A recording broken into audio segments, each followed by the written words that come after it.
Good afternoon and welcome. This is GBNews on TV, online and on digital radio. I'm Nana Akua and we are the People's Channel. Now for the next 2 hours, me and my panel will be taking on some of those big topics that are hitting the headlines right now. This show is all about opinion. It's mine, it's theirs, and of course it's yours. We'll be debating, discussing, and at times we will disagree, but no one will be cancelled. So joining me today is Conservative commentator Calvin Robinson, the director of Car 26 campaign group Lois Perry, and an extra, a journalist and broadcaster Matthew Stadlen. Before we get started, let's get your latest news headlines.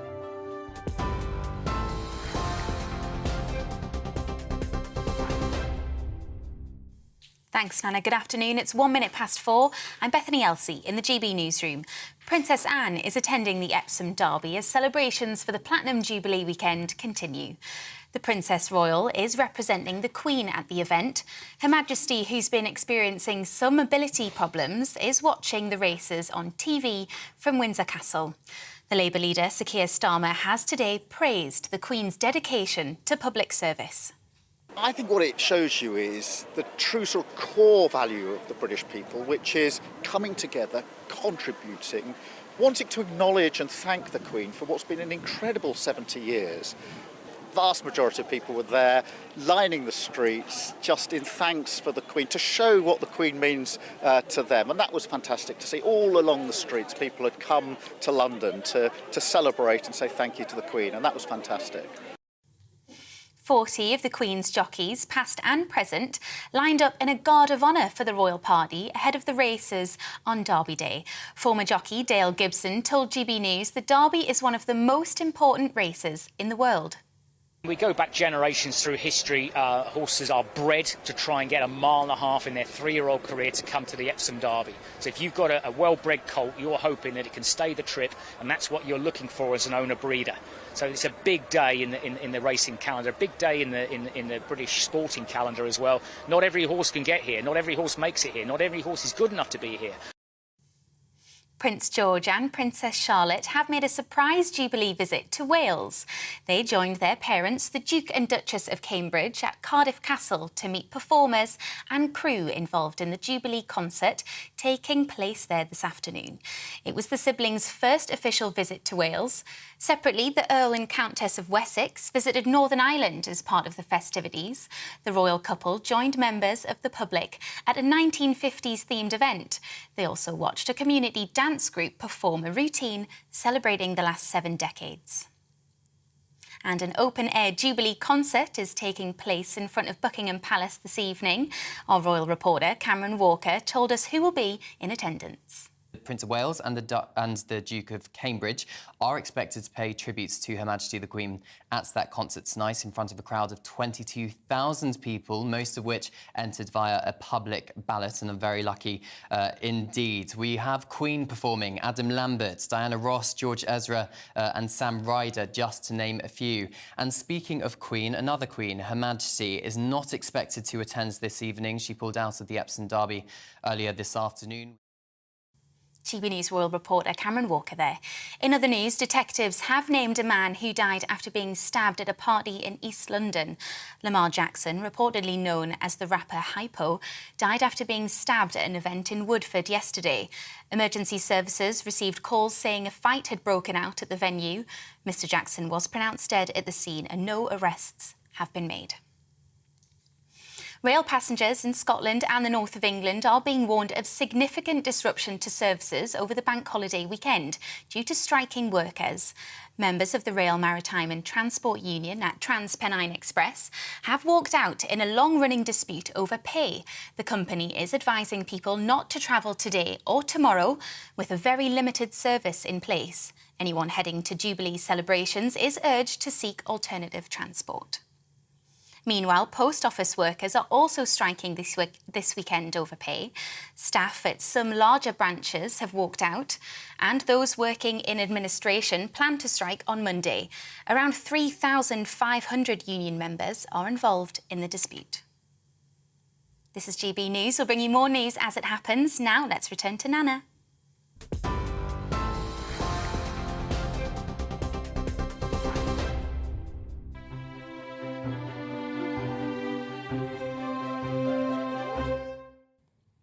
So good afternoon. It's fast approaching 6 minutes after 4 o'clock. This is GB News, the People's Channel, on TV, online and on digital radio. Now, if there ever was a lesson to be learned, the Queen has demonstrated it. It's the art of forgiveness. Now, today is little Lilibet's first birthday, and how wonderful that she was born at such a poignant time. In some ironic way, this little baby is already like the Queen, a uniting force that even ardent Meghan Markle detractors, myself included, can acknowledge. Despite that awful Oprah Winfrey interview where an indirect accusation of racism was made against the royal family and a string of lies told whilst Prince Philip lay in hospital ill, and despite Harry and Meghan selling the royal family secrets and trading on the royal name, our Queen has been steadfast in loyalty and abundant in her support for the couple. A wonderful example as to how kindness can, in the end, be way more powerful than dissent. An example of forgiveness in action.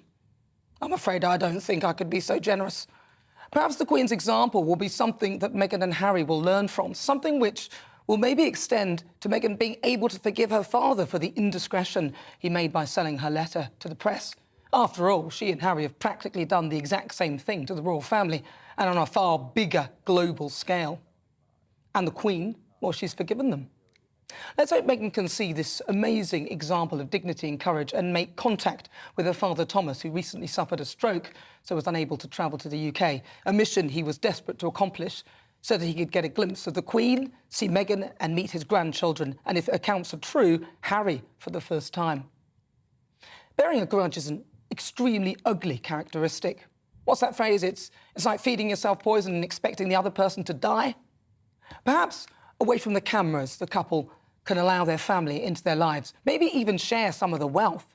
Maybe if Meghan did this, the British public would see that she has compassion in her heart and would in turn be prepared to forgive her and Harry for dragging our royal family through the mud. After all, Camilla, well, she was once one of the most hated royals when Charles turned to her after the death of Princess Diana. She's now in line to be Queen and Charles King. Her Majesty the Queen has done everything in her power to protect her family. She's made sure that the institutions within her direct influence, like the Commonwealth, remain strong and as relevant as possible so that she can pass on her legacy to her family. And today, people who have made a difference will be attending a Jubilee concert at Buckingham Palace alongside sporting heroes like David Beckham and music legends like Duran Duran, all uniting to celebrate the legacy of the Queen and her impeccable reign. Let's hope Lilibet's first birthday also marks the start of a more united family and that Harry and Meghan can stop cheapening the royal brand and allow it to flourish for the rest of the family.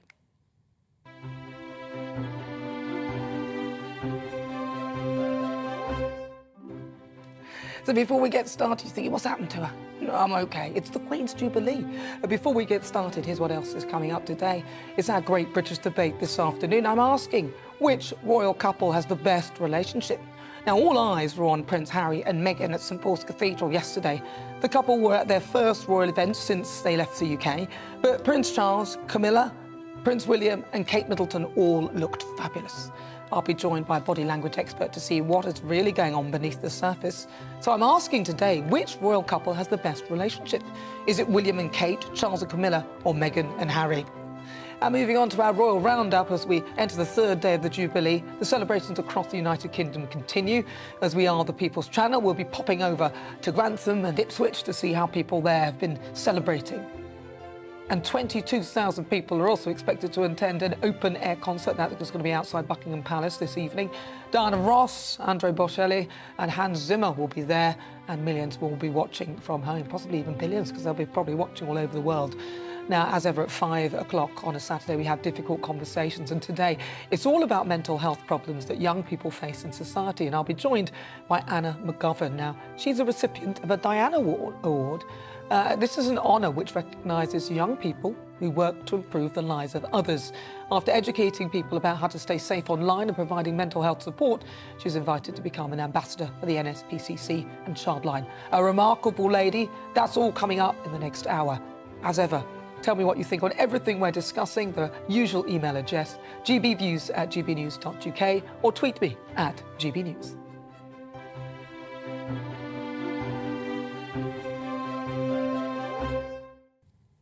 Right, let's get started. Let's welcome again to my panel Conservative commentator Calvin Robinson.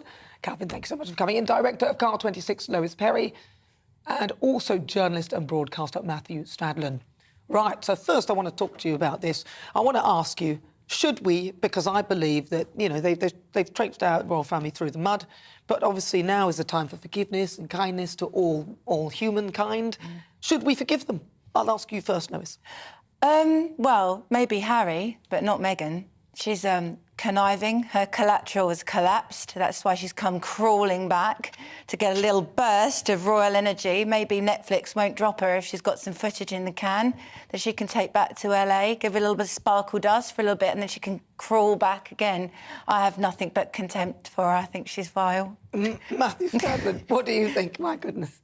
Well, Lois and I, we get on very well, didn't we, backstage? But yeah. I'm surprised you would say that because it's very mean, I think. I've got nothing against Meghan. I'm a big fan of Prince Harry. What she did to the Duke of Edinburgh? What did she do to the Duke of Edinburgh? The Oprah interview when he was dying. I don't think that interview was well judged, and Right. I think both... I'd say awful. I do think the timing was a problem, I agree. The whole thing was a problem, But wasn't it, really? I doubt that you... And I was disappointed, actually, and I am a fan of Harry. Some people even sometimes say I look a bit like Harry, but... Who said that?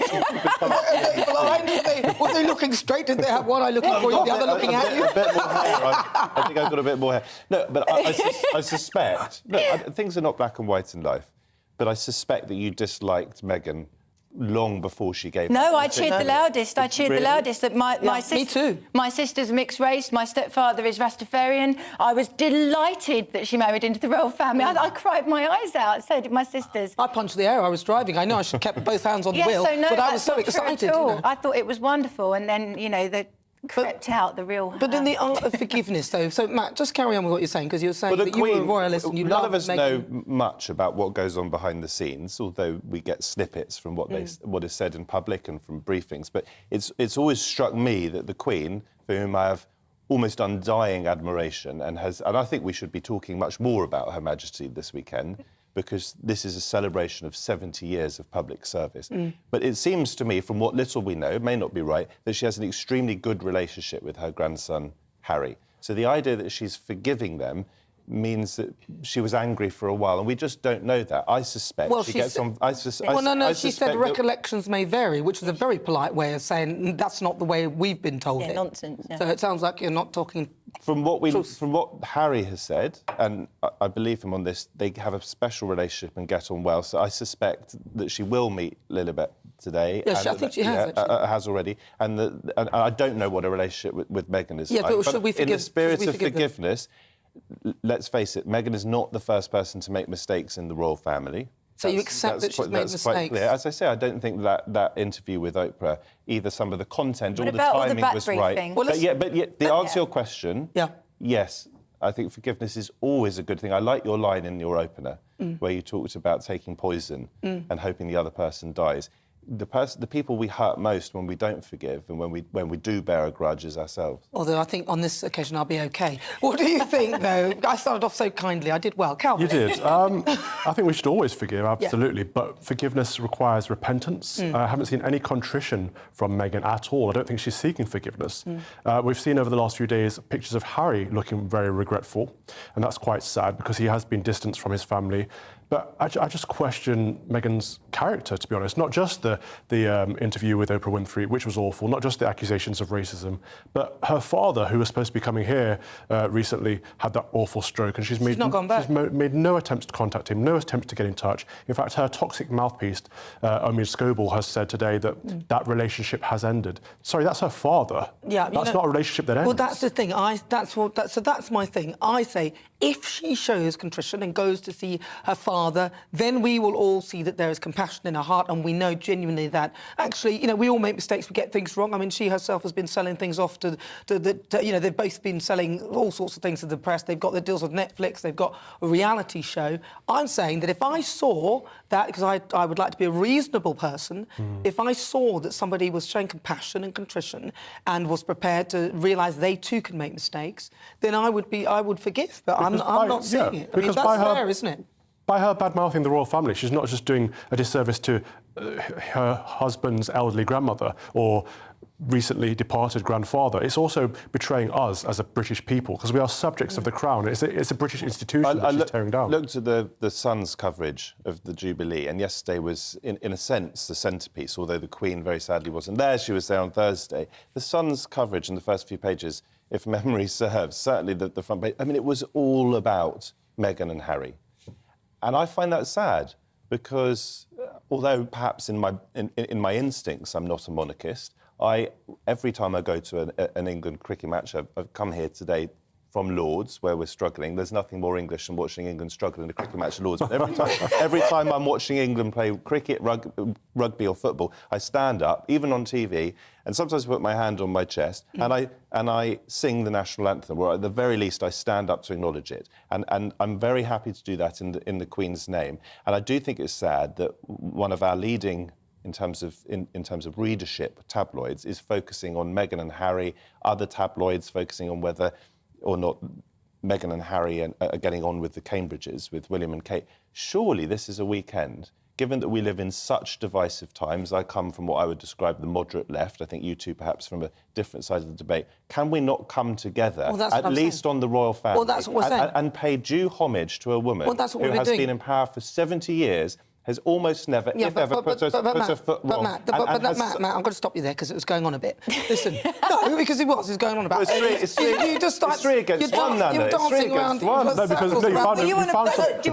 I tried. You found something we all agree with, so it's not 3 against 1 at all. We all think this is about the Queen. If she shows contrition, then that's okay. But I think the most ugly part of this is there doesn't seem to be any sort of acknowledgement that actually selling your story or talking about the royal family in this way, if you're not even going to talk to your dad because he sold a letter, which is a personal thing to you, you're selling all these personal things about the family, and you're even going to have your full. Do you think she's been treated well herself? I think by the royal family. Do you think she's been treated well by the British press? At the beginning. Oprah. Yeah, she was, and I loved her. But then you see what happens is if you start spouting off telling people how they should look after their carbon emissions and things like that, hang on, let me finish. And you've taken 10 private jets in the space of a few days. And stuff. That's true. That was the bit where I'm sorry, I started to get annoyed. How would you like her to travel in economy? I don't mind that. I don't mind that. You can travel how you like, but don't tell me to offset my carbon or do this or do that. Can I just say something? No, it's not cheap. It is cheap of her to do that. Yes, I would say. Prince William and Kate quite often take normal aircraft with other people, and they take the back section of the plane and fly without having to take private jets and things like that. Yeah, they do. And in fact, they did it recently. If they do that, I wasn't aware of that. If they do that, good for them. I don't mind that she took private jets. I mind the fact that she's taken private jets. And going on about climate stuff. About climate change. Just to respond to that. OK, if you're right about that... No, I am right. She's right about it. OK, and if it's true that they don't do the same, Harry and Meghan... No, they don't. Then that is hypocrisy. If, however... Extreme. If, however, they weren't able to do what you say that William and Kate do, for security reasons, they still need to fulfil their official functions, or now not official functions. I think it is... flying to see Elton? Well, not to see and Elton. Chilling with Elton. Yeah, that's what they did. They were going on a private jet. They did about, I think it was about 10 or 11 journeys or so. He gave them the plane to go and do that. And then that's what they were doing. If it wasn't a security issue, and you're right about, then I agree that's not. And it was things like that that started to irritate the British public. And we are reasonable people in this country, and we wanted to see this wonderful mixed, especially a mixed relationship like this. It's wonderful. It's not an issue of unfairness. I'm absolutely in agreement with Nana on this. I celebrated the wedding. We had a party. It was a jubilation. It was great. And then she let us down. So it was kind of a case of she didn't live up to the expectations because she turned around and started lecturing the British public and started to disrupt the British institution. So it wasn't that we weren't prepared to welcome her. We did with open arms, and she spat in our faces. So should we forgive? Should we forgive her? That's a bit strong. We've got to go to a break. So I'm going to ask you, Matt. I don't think she's committed a terrible crime. I don't think she's committed any crime. But to the extent that she's got some things wrong, I'm all for forgiveness. And Calvin, as someone who is, I think, a Christian yourself, you would agree. But then she's so as I said, you have to seek forgiveness. You have to repent and show contrition. And acknowledge that you have done something that requires it. So would you forgive her, Calvin? Absolutely. You, Lois? Oh, you're shifting.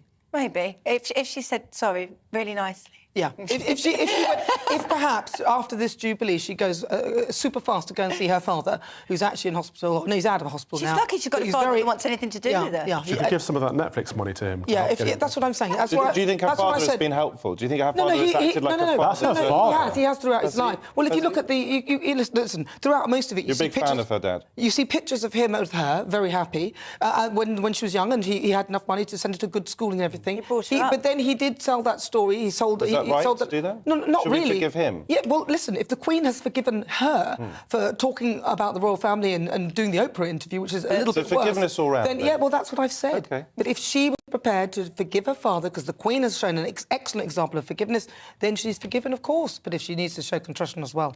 You're with me. Has her father shown contrition? You're with me. did I'm Nana... apologise. Be quiet, man. You're with me. I'm Nana Akua. This is GB News on TV, online and on digital radio. It is, of course, the Queen's Jubilee, and after the break, it's time for our great British debate. No, that wasn't it.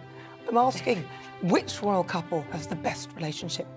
Now, members of the royal family will continue to celebrate the Platinum Jubilee across the United Kingdom this weekend, and we've seen pictures all over our screens of Prince Harry and Meghan, Prince William and Kate, and Charles and Camilla. So I want to get to the bottom of who is really happy and who is putting on a show. So today I'm asking which royal couple has the best relationship. We've narrowed it down to William and Kate, Charles and Camilla, or Meghan and Harry. Send us your thoughts, gbviews@gbnews.uk, and tell me what you think. You can also tweet at GBNews, and there is a poll up right now asking you that question: which royal couple has the best relationship? The three couples out of which you choose. Cast your vote now, but first, it's the weather. Looking ahead to this evening's weather, and the UK is looking dry across northern areas, but there's a risk of thundery showers further south. Let's take a look at the details. In the southwest, it'll be drier than earlier on in the day for most, but there is still a risk of a thundery and heavy shower through the evening. Across the southeast, for many, it will be dry but quite cloudy. Later on in the evening, there may be heavy showers for some. In the south of Wales, it'll be a mixed picture, feeling warm in any late sunshine, but for many it'll be cloudy with a risk of showers. Across the Midlands, it'll be a rather cloudy evening. Some may catch a shower, but by and large it should remain dry until later on in the night, when there is a warning in force. Northeastern England will see the cloud from the North Sea pushed back in from the coast, so a dull evening, feeling cooler than the day as well. In southern Scotland, there'll be some late sunshine, but some eastern coast could see cloudier skies after a warm day. It'll chill off after dusk here too. Finally, in Northern Ireland, it'll be a fine evening with some sunshine for many areas, a little cooler along the coast, however, with a risk of cloudier skies. For the rest of the evening, heavy and thundery rain will push up from the south, drier further north. And that is how the weather is shaping up overnight into tomorrow morning.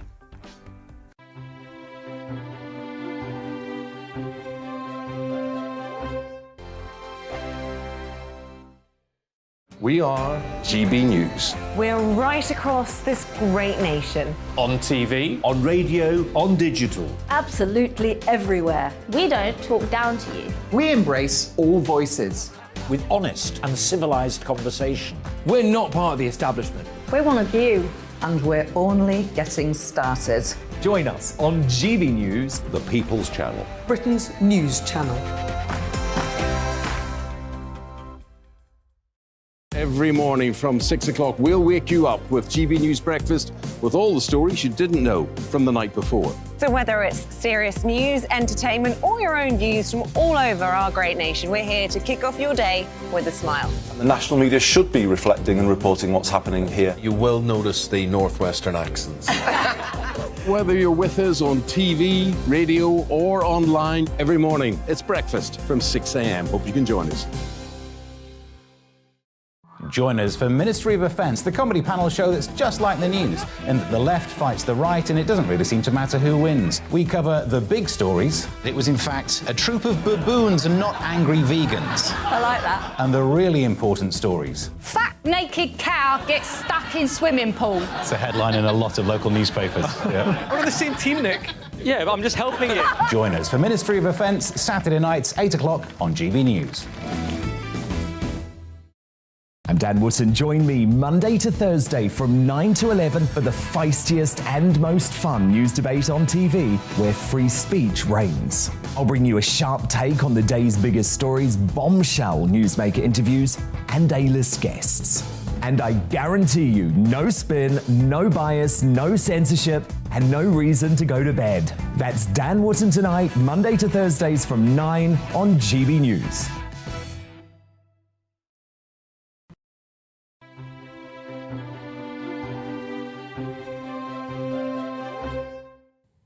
Good afternoon. It is fast approaching 26 minutes after 4 o'clock. This is GB News, the People's Channel. I'm Nana Akua. We are live on TV, online and on digital radio. Now, before the break, we were discussing whether it's time to forgive and forget, well, forgive maybe, Harry and Meghan. Let's have a look at what you've been saying. Mary says, of course, the Queen and others in the royal family love Harry and want to like and forgive Meghan as any grandmother or family member would, but they are family, we are not, and we can see Meghan for the person she is. They cannot, so need protecting from her. Dickie says, I can't forgive Charles for what he did to Diana and the Duke of York. Definitely no. Harry and Meghan's disputes, that's for their own family. Yeah, it would be if they didn't broadcast it, do you know what I mean? Like, and do the Oprah Winfrey interview for everyone to hear. Daryl, Nana, I'm loving this debate. One always divides people. Personally, I don't like Meghan. Like Calvin said, she spat in our faces. Yes. Did he use those words exactly? It was something like that, but she did, didn't she? Pretty much. But we could potentially forgive if maybe she shows contrition to her dad and maybe goes to see him. What do you think? Keep your thoughts coming. But now, of course, it is time for our Great British Debate this hour. And I'm asking, which royal couple have the best relationship? Now, this weekend, it's the Platinum Jubilee weekend, of course. Celebrations that we've had the opportunity to see all the royal couples dressed up to the nines, which is, I love sort of staring at all what they're wearing, what they're doing. At St Paul's Cathedral yesterday, we got to see Prince Harry and Meghan, Prince William and Kate, and Camilla and Charles. So I thought, why not? Let's do this for the Great British Debate this hour and ask which royal couple has the best relationship. So let's, here to get to the bottom of this, I'm joined in the studio by divorce coach Sarah Davidson. So Sarah, I'm going to start briefly with you before we go to our body language expert. Now, looking at the couples, and you know, you're somebody who has been through divorce, and you've also, your business is looking at, you know, couples and things like that. In your view, if you were to choose one to divorce first, which one would you choose? Let's get straight in. Get straight in there. OK, well, I think, well, Charles and Camilla, I think they're stable. I think Kate and William, iconic couple. So I guess if you're putting me in a corner, I'm going to have to go with Meghan and Harry. The signs, what are the signs that you'd look out for couples if they're... Because when you see couples, and I'm single, I absolutely love it. I hear couples slagging each other off, and I think to myself, why are you two even together, man? But obviously they are. Yeah. What is your view that about them that makes you think that perhaps they'd be the first to divorce? I think they're very different. I think with the others, there's a lot of stability. They work as a team. But when you've got Harry and Meghan, I feel they're very different people. If you think about Meghan, she's got where she's got in life by speaking her mind, not being afraid to say whatever it is she wants to say. You know, if you think back to when she was 11, she started out talking about that advert at Procter & Gamble and got that changed. Yes, that's right. So that was successful for her. So that's been how she's got through life. Whereas Harry's very different. He's had to conform to very strict royal protocols. So I think, you know, when he saw Meghan come along, there's a lot of freedom there. Maybe he wasn't very comfortable conforming, but maybe this has gone a bit the other way. So we're looking at two very different people coming together. Interesting stuff. But Camilla's already been divorced once, hasn't she? She has, as has Meghan. So they're both divorcees, and that was a rule that they couldn't do that before, could they? They couldn't. Come a long way, which is a good thing. That's a really that good is a thing. good thing. Yeah, because otherwise it'd be very slim pickings if you could only marry people who haven't been married before. And we wouldn't be in with a chance. Well, exactly. But I don't know whether I want to be married, actually, to be honest. Oh, at all? No, and I don't want to share my stuff. It's a contract, isn't it, really, at the end of the day? It is a legal contract, yeah. Exactly. I'm quite happy. They can live in one house, I'll live in a house, they can have their own room, and we'll come and see each other in between. But let's see what our body language expert thinks of this, because we've got some footage, and down the line we've got Judy James. She's a body language expert. Judy, thank you so much for joining me. I love the background. You look fabulous there. Fabulous there. That's my office, would you believe? Really? Oh, that's not bad, is it? Lovely.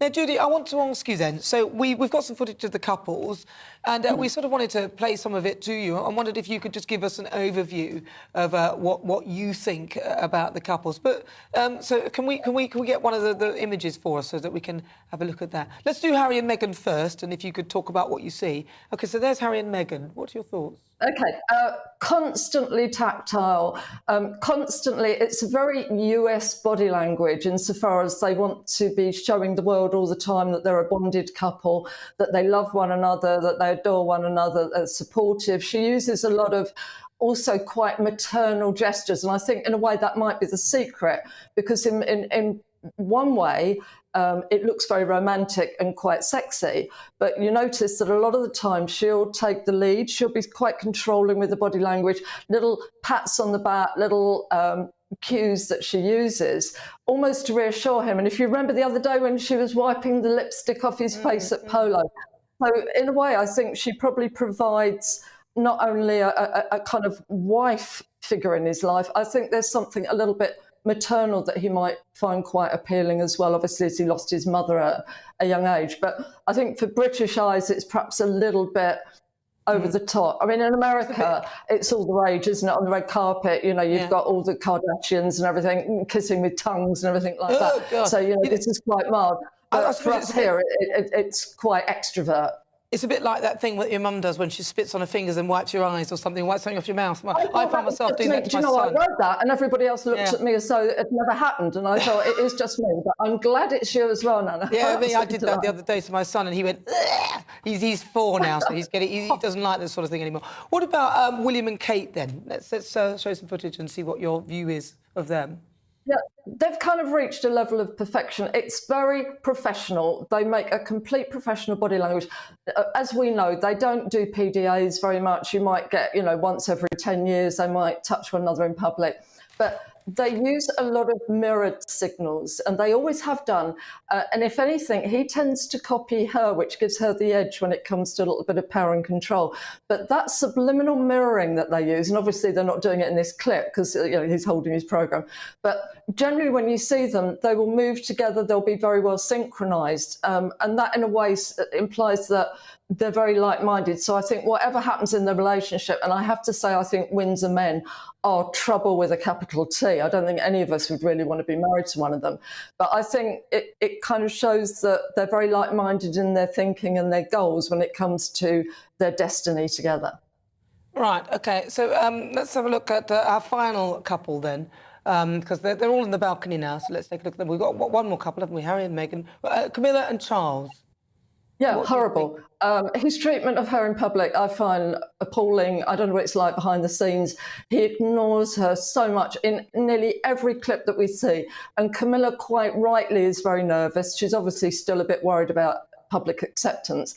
He doesn't help her out at all. He tends to come out. You see her when they came out on the balcony. He walked out, you know, I'm the next king. And she had to kind of edge round him and dance round him. And you can see her hands begin to shake. He just doesn't really give her that much time at all. And did you see with Kate at the service when he blew her a kiss? And I thought, you've never done that to your wife in public. How nice would a gesture like that be? So I'm not particularly happy. He tends to look as though he's very much at the centre of attention. I think it looks as though she nannies him slightly and flatters him. So it's a complementary relationship. But I wouldn't want to be in her shoes. No, I think she needs that sort of thing. Listen, Judy, thank you so much for your expert eye on all of that. That is Judy James. She's a body language expert. Right, and also, Sarah, thank you so much for coming in and joining us. We need to talk more about this, really. We can get your expert eye. So who do you think would divorce, if anything? Do you think they'll divorce Harry and Meghan? Not for a long time yet, I don't think. I think they're in it for the long run. Well, she was holding hands, she was pulling him back as though he was on a leash, so I don't think she's going to let go of that one just yet. Right, well, you can keep your thoughts coming. I'm Nana Akua. This is GB News. It is the Jubilee special. We are live on TV, online and on digital radio. We are the People's Channel. Still to come, we'll continue the Great British Debate this hour, and I'm asking which royal couple has the best relationship. You'll hear the thoughts of my panel, Conservative commentator Calvin Robertson, Lois Perry Director of Car26 and Environmental Campaign Group, and also journalist and broadcaster Matthew Stadland. After 5 as well, it's time for difficult conversations, and today it's all about young people and their mental health. Anna McGovern will be joining us to talk about all of that. She's been providing support for all sorts of different charities. But first, let's get your latest news headlines.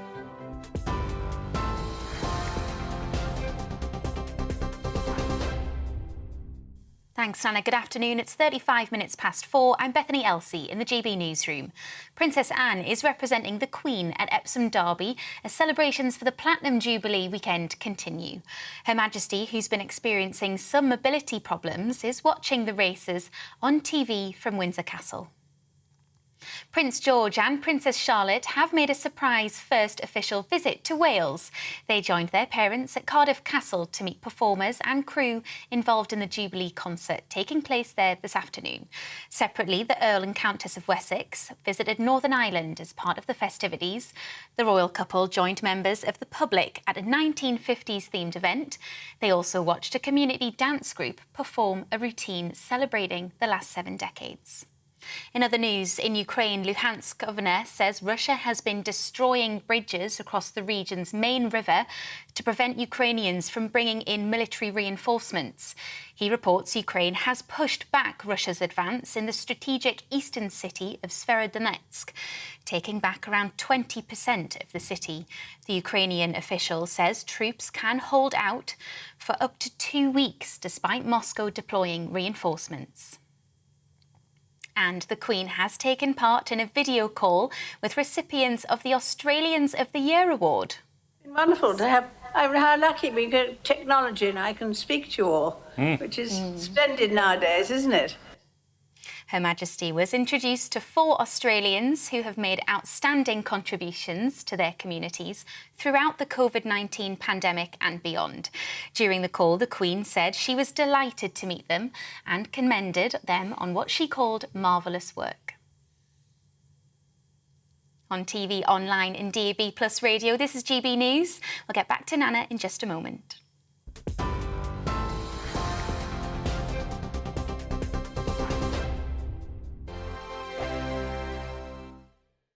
We are GB News. We're right across this great nation. On TV, on radio, on digital. Absolutely everywhere. We don't talk down to you. We embrace all voices.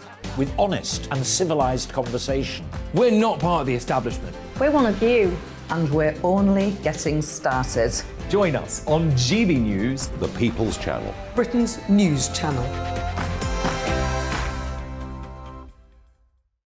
Every morning from 6 o'clock, we'll wake you up with GB News Breakfast with all the stories you didn't know from the night before. So whether it's serious news, entertainment, or your own views from all over our great nation, we're here to kick off your day with a smile. And the national media should be reflecting and reporting what's happening here. You will notice the northwestern accents. Whether you're with us on TV, radio, or online, every morning, it's breakfast from 6 a.m. Hope you can join us.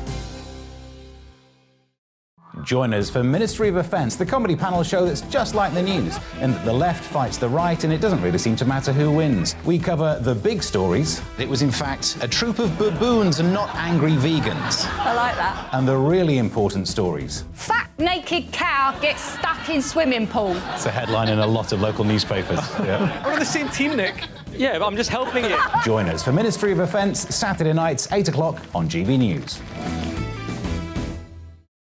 I'm Dan Wootton. Join me Monday to Thursday from 9 to 11 for the feistiest and most fun news debate on TV, where free speech reigns. I'll bring you a sharp take on the day's biggest stories, bombshell newsmaker interviews, and A-list guests. And I guarantee you, no spin, no bias, no censorship, and no reason to go to bed. That's Dan Wootton tonight, Monday to Thursdays from 9 on GB News.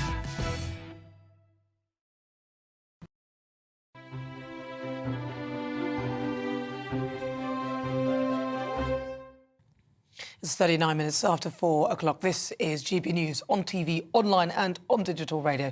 And why not download the GB News app where you can catch up with all of the programmes here. Now, it is a Jubilee special and we turn to our Great British Debate this hour. I'm asking which royal couple has the best relationship. Now, before the break, we heard from body language expert Judy James and divorce coach Sarah Davidson about who they think is the happiest couple. And with the Jubilee celebration set to continue for a while yet, I expect we'll see plenty more footage of the royal couples. So today, I'm asking which royal couple has the best relationship. Is it and Kate? Is it Charles and Camilla or Meghan and Harry? Let's see what my panel make of that. I'm joined by Conservative commentator Calvin Robinson, Lois Perry, the director of campaign group Car26, and journalist and broadcaster Matthew Stadlen. Right, Calvin, I'm going to start with you. Which couple, from what you've heard, which couple do you think has the best relationship? I'm actually going to throw a wild card in there, because I was sat in the royal box with the Wessexes not too long ago, and they struck me as really down-to-earth, really happy, really normal. I think there's something of being the youngest child, obviously Prince Edward is the youngest child of Her Majesty the Queen, that gives you a freedom, a liberty to kind of live a life almost separate to the royal institution whilst remaining within it on the periphery. And they're great people, so I'm going to nominate them as the happiest. Yeah, OK, that's very nice. They're not on the list now. What's I wasn't your aware, second answer? I wasn't aware there was a list. What's your next answer? The Cambridges. The Cambridges, you think? Yeah. Yeah, yeah. What is it about? Smashing, aren't they? Everyone loves them. They just they're lovely. Elude kindness. You know, it just emanates from them. Do you remember the time when William thought that he wouldn't go out with Kate, and he sort of thought he would sort of go off, and he did? And then the next shot you saw of her, she was on this boat, and she was at the head of the boat, and she looked fantastic. And I bet he'd take a look at that and thought, oh, hang on a minute, I think I should go back because she's really nice. What do you think? Well, she played the rules she did it really well, didn't she? She was photographed out with his best friends and everything, looking fabulous. hot out the white every thing night. was almost, I think, I know, I think I can learn a lot with the from water, her, honestly. Yeah, so I've got to say Prince William and Kate as well. The only thing that I will say, obviously, you know that my thing is about carbon net zero and all of that kind of stuff. I think that Kate has struck the exact right balance when it comes to keeping out of the political stuff, and Prince William has been talking a lot about climate stuff, and I don't know, I think that sometimes that can be a little bit too political, but I think the royal family to remain as brilliant as they are, that they're different, they're separate, they don't get involved. Like the Queen, you were talking about how wonderful the Queen is. A lot of that is because she hasn't got involved. She's separate from us. Unlike us lot. I mean, this is how we spend our lives these days. Well, these are our commentators. lives. But there's nothing less woke than the royal family, and that's the way it should be. So getting involved in woke issues. But what do you mean by woke? Well, OK, so Harry and Meghan raising money for mermaids, which wants to give kids medication to change gender. That's not cool, is it, as far as I'm concerned? Yeah, I don't like the sound of that either. Yeah, I mean, that's not great. There's a lot of focus at the moment on trans issues in society, and I'd be curious to know from all of you why you're interested. Well, no, we'll come back to that in a minute, because we'll love a bit of that Get me on that another time. Well, don't worry. I've got some things to say on that. Well, actually, we can say we'll have time. Surprise me at all. There'll be time. Well, go on then. Give us your comment then. What was the comment that you wanted to make before we move on? Just very quickly, I can't very easily distinguish between some of the comments that are made in public today about trans people in defence of women's rights. I can't easily distinguish between those comments and straightforward, old-fashioned transphobia that we used to have. And I like what? So give me a comment. Give me an example. I used to think that we had moved beyond. But it depends what your definition. Like people mocking people who identify as a woman. No, and I'm mocking about children. Children. I think being medicated. Well, she's talking about the charity that Meghan and Harry are supporting. I'm making a wider point about why there are these so-called culture wars around trans issues. For me, there are very, very few people in society who are born biologically, and I don't think you can change your sex, by the way, I don't think you can change your biology, but who are born men and decide, feel that they actually are women. And we shouldn't be mocking them or judging them. No, hold on. A lot of people are. No, a lot of people are. I'm not attacking you on that point. I was picking up the issue of woke. As far as who's going to stay married for longer. Yes, that's where we were. But I'm looking forward to the trans discussion with him. It's going to be fun. First of all, how am I possibly qualified, or any of us qualified, to decide what's going on in someone else's marriage? Give it a go. I'm already someone who's been divorced in my life. You I'm look too very, young. very happily engaged, getting married next month, having a baby in September. So life can change for the better. Thank you very much. Thank you very much. It's not a shotgun wedding. Well, we actually got engaged 2 days ago, and we've already got 220 people coming to the wedding. So we had to arrange the wedding before the ring arrived. Expensive shotgun wedding. The ring is a 2-carat diamond with little diamonds down the side. It's very beautiful. Oh, that it's sounds elegant. nice. Lovely, lovely. OK. Anyway, back to this question. Very briefly, though. It is important to say that none of us know what is going on in someone else's marriage. No one knew what was going on in my marriage. I don't know what is going on in any of your marriages. Well, that's why we use the body language expert to help us. Fine. And I would say that all 3 couples under the spotlight, and the 4th couple that you mentioned, that you introduced, the Westons, they all seem to love each other very much. So I hope they all stay together forever. And but if you had to put money on it, which one would separate? I wouldn't lose money on that way. If you had to, otherwise you'd lose that lovely... If I put money on that sort of way, I wouldn't be able to afford the sort of wedding ring. I'll play the game. Play the game. I'm not playing your game. Why are you here? Why is he here if he's not going to play the game? You begged me, Nana. No, I didn't beg. You begged me, actually. That's another debate. Well, let's go. Let's Alternative move on. fact. Let's move on. Right. So it's nothing without you and your views. Let's welcome our great British voice to split up this wonderful thing that's going on. Your opportunity to join us. Tell us what you think about the topics we're discussing. Let's go. Where should we go? Should we go to Hull? Let's go over to Hull. No, let's go to York. No, let's go to Hull. Let's have a chat with Hull. Why not? Dan Bryan, he's there. Dan. Right. So, what do you think? You've heard what the body language expert said. You've watched it yourself. In your own view, what do you think? Are you going to ask me individual couples, or do you just want me to talk about them all? OK, let's go. Well, let's go Charles and Camilla, first of all. OK, I agree with what Judy was saying, actually. She's very observant, is Judy, and she's one of my favourite body language experts.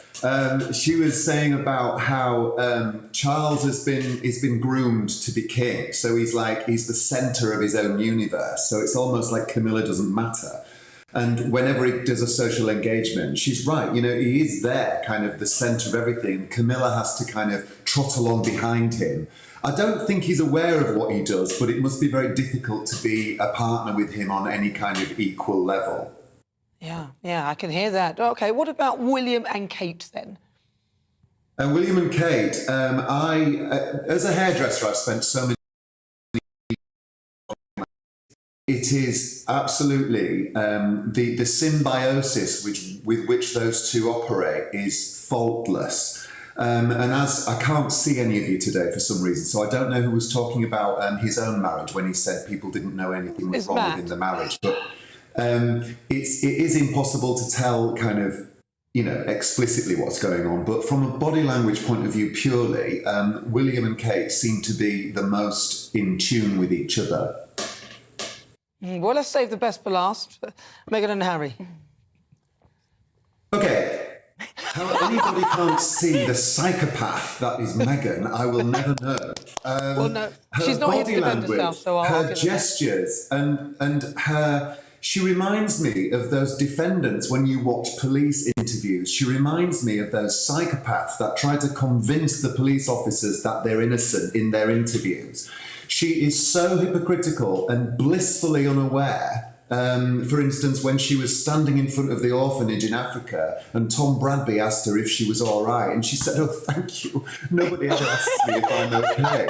Really? We think you're fine. And it's the way hang on. It's the way she controls him with the hand up the back, like a puppet master. She might as well be doing this with the strings. And the way she looks at him and controls him with the eyes, it is unbelievable the way she gets away with it, and not as many people pick up on it. Well, listen, Dan, thank you for that. That is, of course, your opinion. And Meghan isn't here to defend herself, so that is your view. Thank you so much for joining us. That's Dan Bryan. He is there. He's a great bit of voice in Hull. Wonderful, wonderful. I thought it was I like the eye control. That was pretty good, wasn't it? Well, let's quickly move on to the Jubilee journey. If you missed the show yesterday, we spoke to former royal butler Grant Harold, who was on a Jubilee celebration cruise from Norway to the UK. He's just arrived in Southampton today, and he's there. He joins us now. There you go, Grant Harold. How have you been? How's the cruise been? Nana, it's been amazing. How about this Jubilee party? And there's rain. We've had rain as well. Oh, well, that's to be expected in this country. Well, so what have people been doing on board to celebrate this? Basically, we've got to Southampton today. Some of the guests disembarked, other guests have just arrived. So there's a real party atmosphere. And of course, we're having a weekend of Jubilee celebrations. So I'm here doing some talks. They've got music, they've got dancing. We've got people all dressed up. We've got Union Jacks, we've got Buntons. So it's a real Jubilee party. It's good enough you could actually get the Queen on board. Oh yeah, she'd love that. But yeah, then what do you make of? So what do you make? Have you obviously been watching what's going on? What's your view of the celebration so far? And obviously tonight there's the fabulous concert, right? It looks amazing. I mean, it's wonderful. We're getting televised here, so we're getting to see it. I think the sad part is obviously with the mobility for the Queen, it's a bit of a struggle because it's quite a lot she's trying to undertake. And I think obviously mobility is becoming a bit of a problem for her. But I'm hoping we'll still see a bit more of her over the course of the weekend. I'm sure we will, because even though the mobility is a problem for her, she is somebody that loves a party, and this is something she'll be watching it. Even if she's not there, you can guarantee she's probably be watching this. She'll be watching it behind the scenes to see what's going on at the same time. She's watching this. Thank you so much, Grant, because she knows you. That's Grant Harold. He's the former royal butler. Thank you so much. He's there on a cruise. He's on his wonderful Jubilee journey. You're with me. I'm Nana Akua. This is GB News on TV, online and on digital radio. And it is our Jubilee special weekend. Next on the way, our royal roundup. Now, we know that all the celebrations are going on. Lots of people are having street parties. And this evening, Prince Charles and Prince William will pay tribute to the Queen during the special Jubilee concert outside Buckingham Palace. But we'll be stopping off in Lincolnshire to see how they've been making a big weekend of it there. First, though, it's time for a short break. Hello, I'm Alastair Stewart, and I'd invite you to join me at noon on Saturdays and Sundays for Alastair Stewart and Friends. I've been in this business for over 40 years. And now, here at GB News, I've never been happier. I get to choose the big stories that really interest me. We hear what you have to say, and you hear what I have to say. I really hope you can join me, noon on Saturdays and Sundays.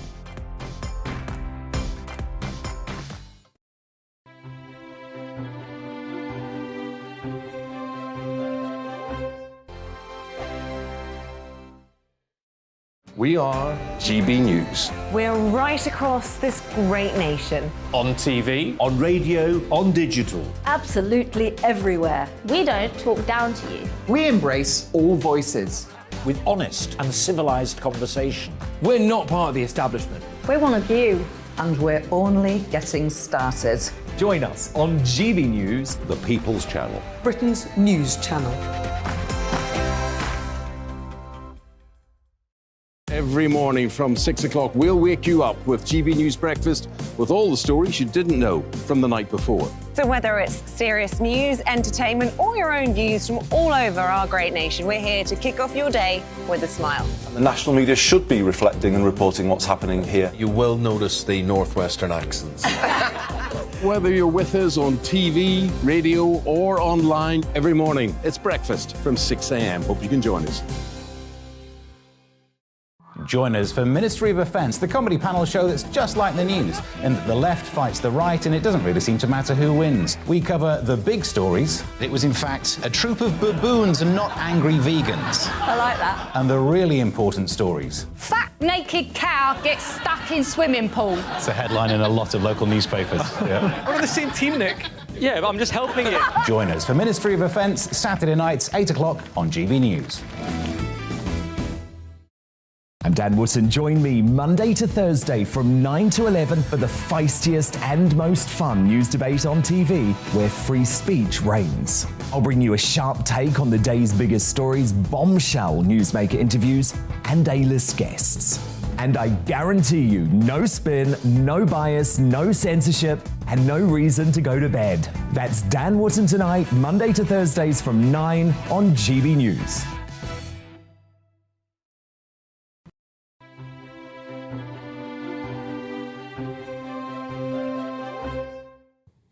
Good afternoon. If you just joined me, I'm Nana Akua. This is GB News on TV, online and on digital radio. We're also live on YouTube. Now today, I'm asking which royal couple has the best relationships, and lots of you have been getting in touch with your thoughts. Sally says, I think Charles and Camilla, they give off something soft and loving without having to show it. Pete says, in front of the camera, William and Kate, But we don't know what goes on behind the scenes. Harry protected his family against the establishment and media.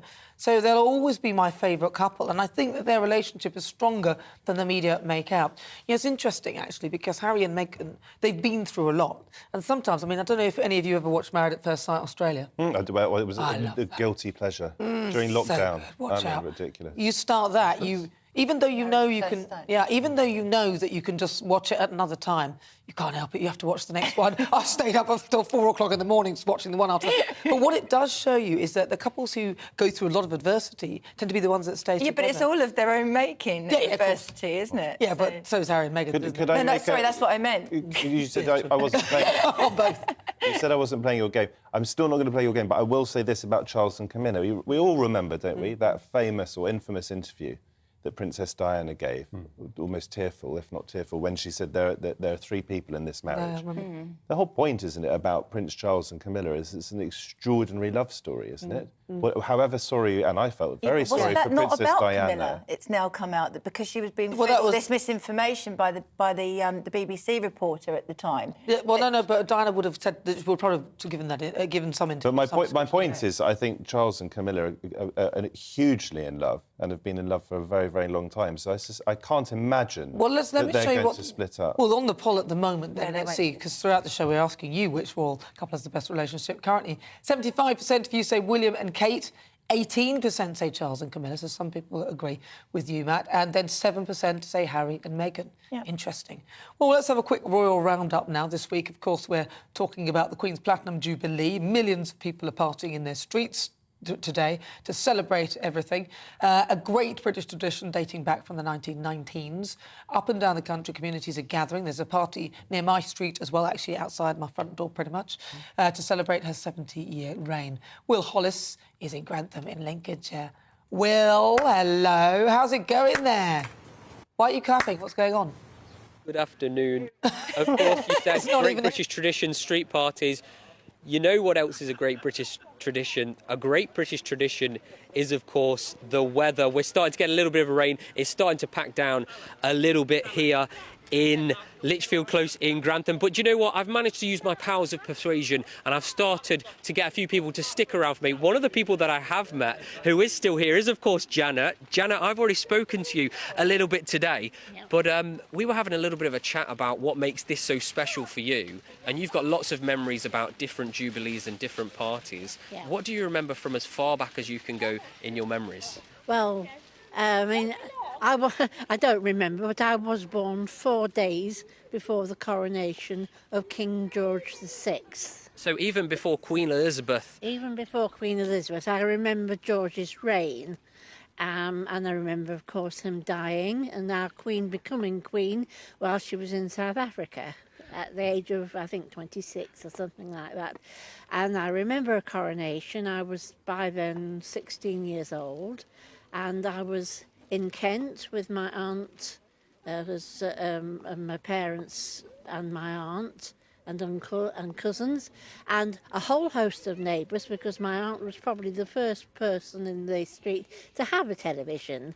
And so it was a great thrill to watch the coronation on the television. I think it was probably the very first time I'd ever seen anything on a television.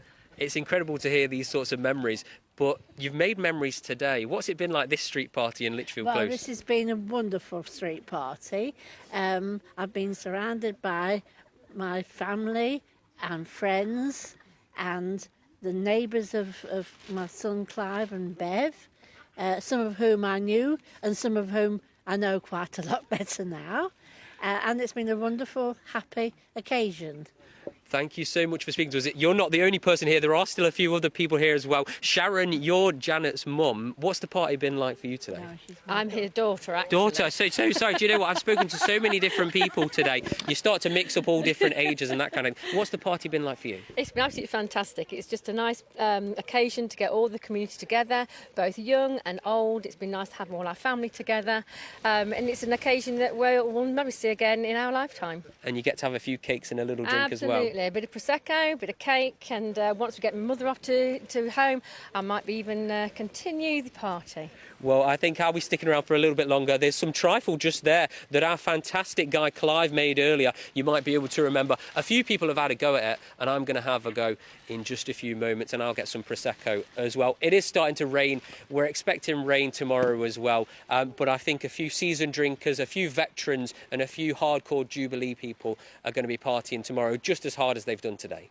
Well, Will, thank you so much for joining us. It looks like a few seasoned drinkers have been sick in the trifle. Will, I'm joking. It was just a funny colour for a trifle, Will. Lovely to talk to you. Thank you so much. That's Will Hollins. Lots of street parties happening. And, of course, if there's a party near your street, let us know. Tell us what you're getting up to this fabulous Jubilee. Now, you're watching me. I'm Nana Akua. There's so much more to come in the next hour. We'll have our difficult conversation. I'll be joined by Anna McGovern, who's the recipient of a Diana Award for her outstanding work with young people. That's on the way.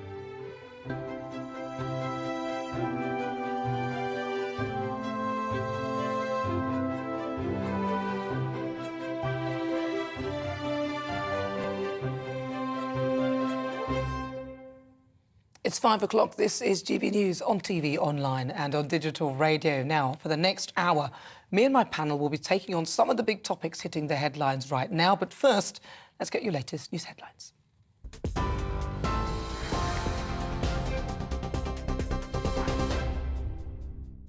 Thanks, Nana. Good afternoon. It's just gone 5 o'clock. I'm Bethany Elsey in the GB newsroom. Police have removed a group of people who ran onto the track ahead of the Epsom Derby. The Princess Royal is representing the Queen at the event as celebrations for the Platinum Jubilee weekend continue. Her Majesty, who's been experiencing some mobility problems, has been watching the races on TV from Windsor Castle. The Labour leader, Sir Keir Starmer, visited a youth project in East London to celebrate the Jubilee. He's praised the Queen's dedication to public service. I think what it shows you is the true sort of core value of the British people, which is coming together, contributing, wanting to acknowledge and thank the Queen for what's been an incredible 70 years. Vast majority of people were there, lining the streets, just in thanks for the Queen, to show what the Queen means to them. And that was fantastic to see. All along the streets, people had come to London to celebrate and say thank you to the Queen, and that was fantastic. 40 of the Queen's jockeys, past and present, lined up in a guard of honour for the royal party ahead of the races.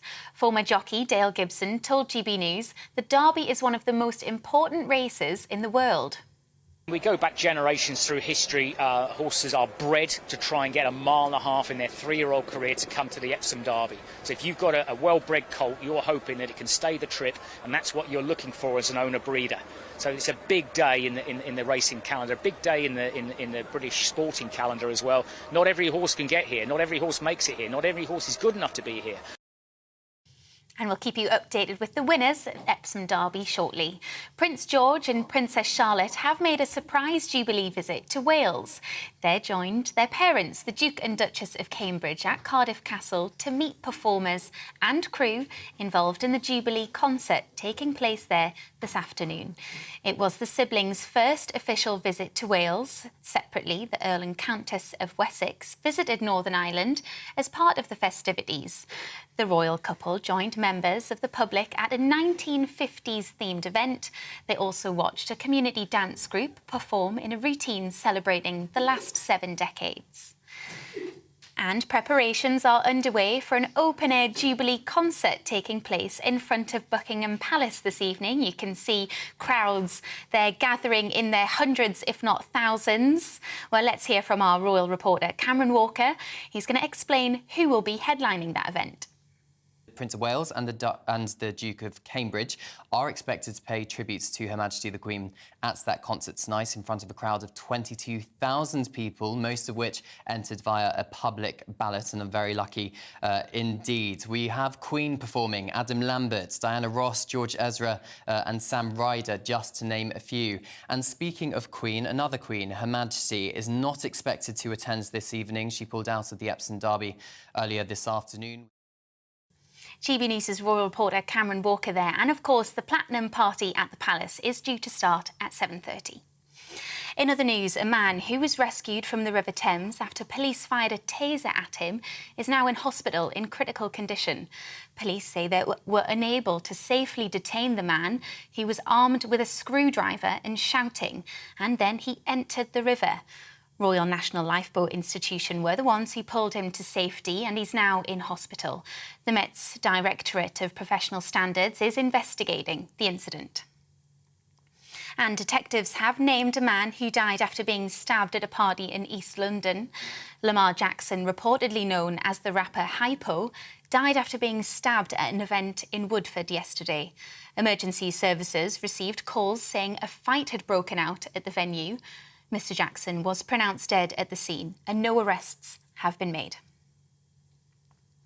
Rail passengers in Scotland and the north of England are being warned of significant disruption to services over the bank holiday weekend due to striking workers. Members of the Rail Maritime and Transport Union at TransPennine Express have walked out in a long-running dispute over pay. The company is advising people not to travel today or tomorrow, with a very limited service in place. Anyone heading to Jubilee celebrations is urged to seek alternative transport. This is GB News. We'll bring you more news as it happens. Now, let's get back to Nana.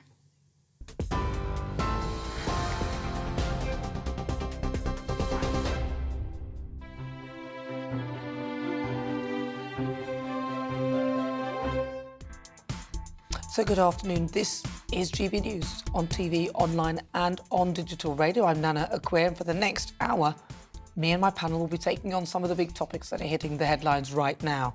This show is all about opinion. It's mine, it's theirs, and of course it's yours. We'll be debating, discussing, and at times we will disagree, but no one will be cancelled.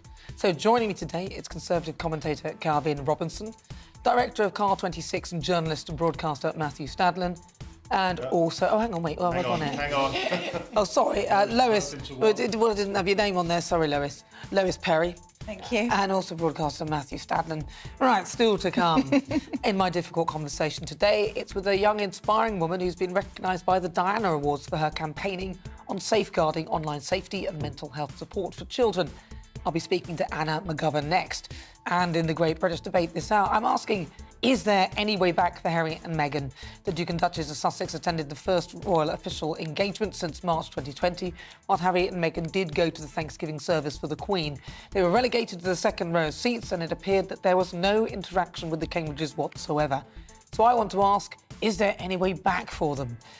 What do you think? Keep your thoughts coming. You can email gbviews@gbnews.uk or tweet at gbnews.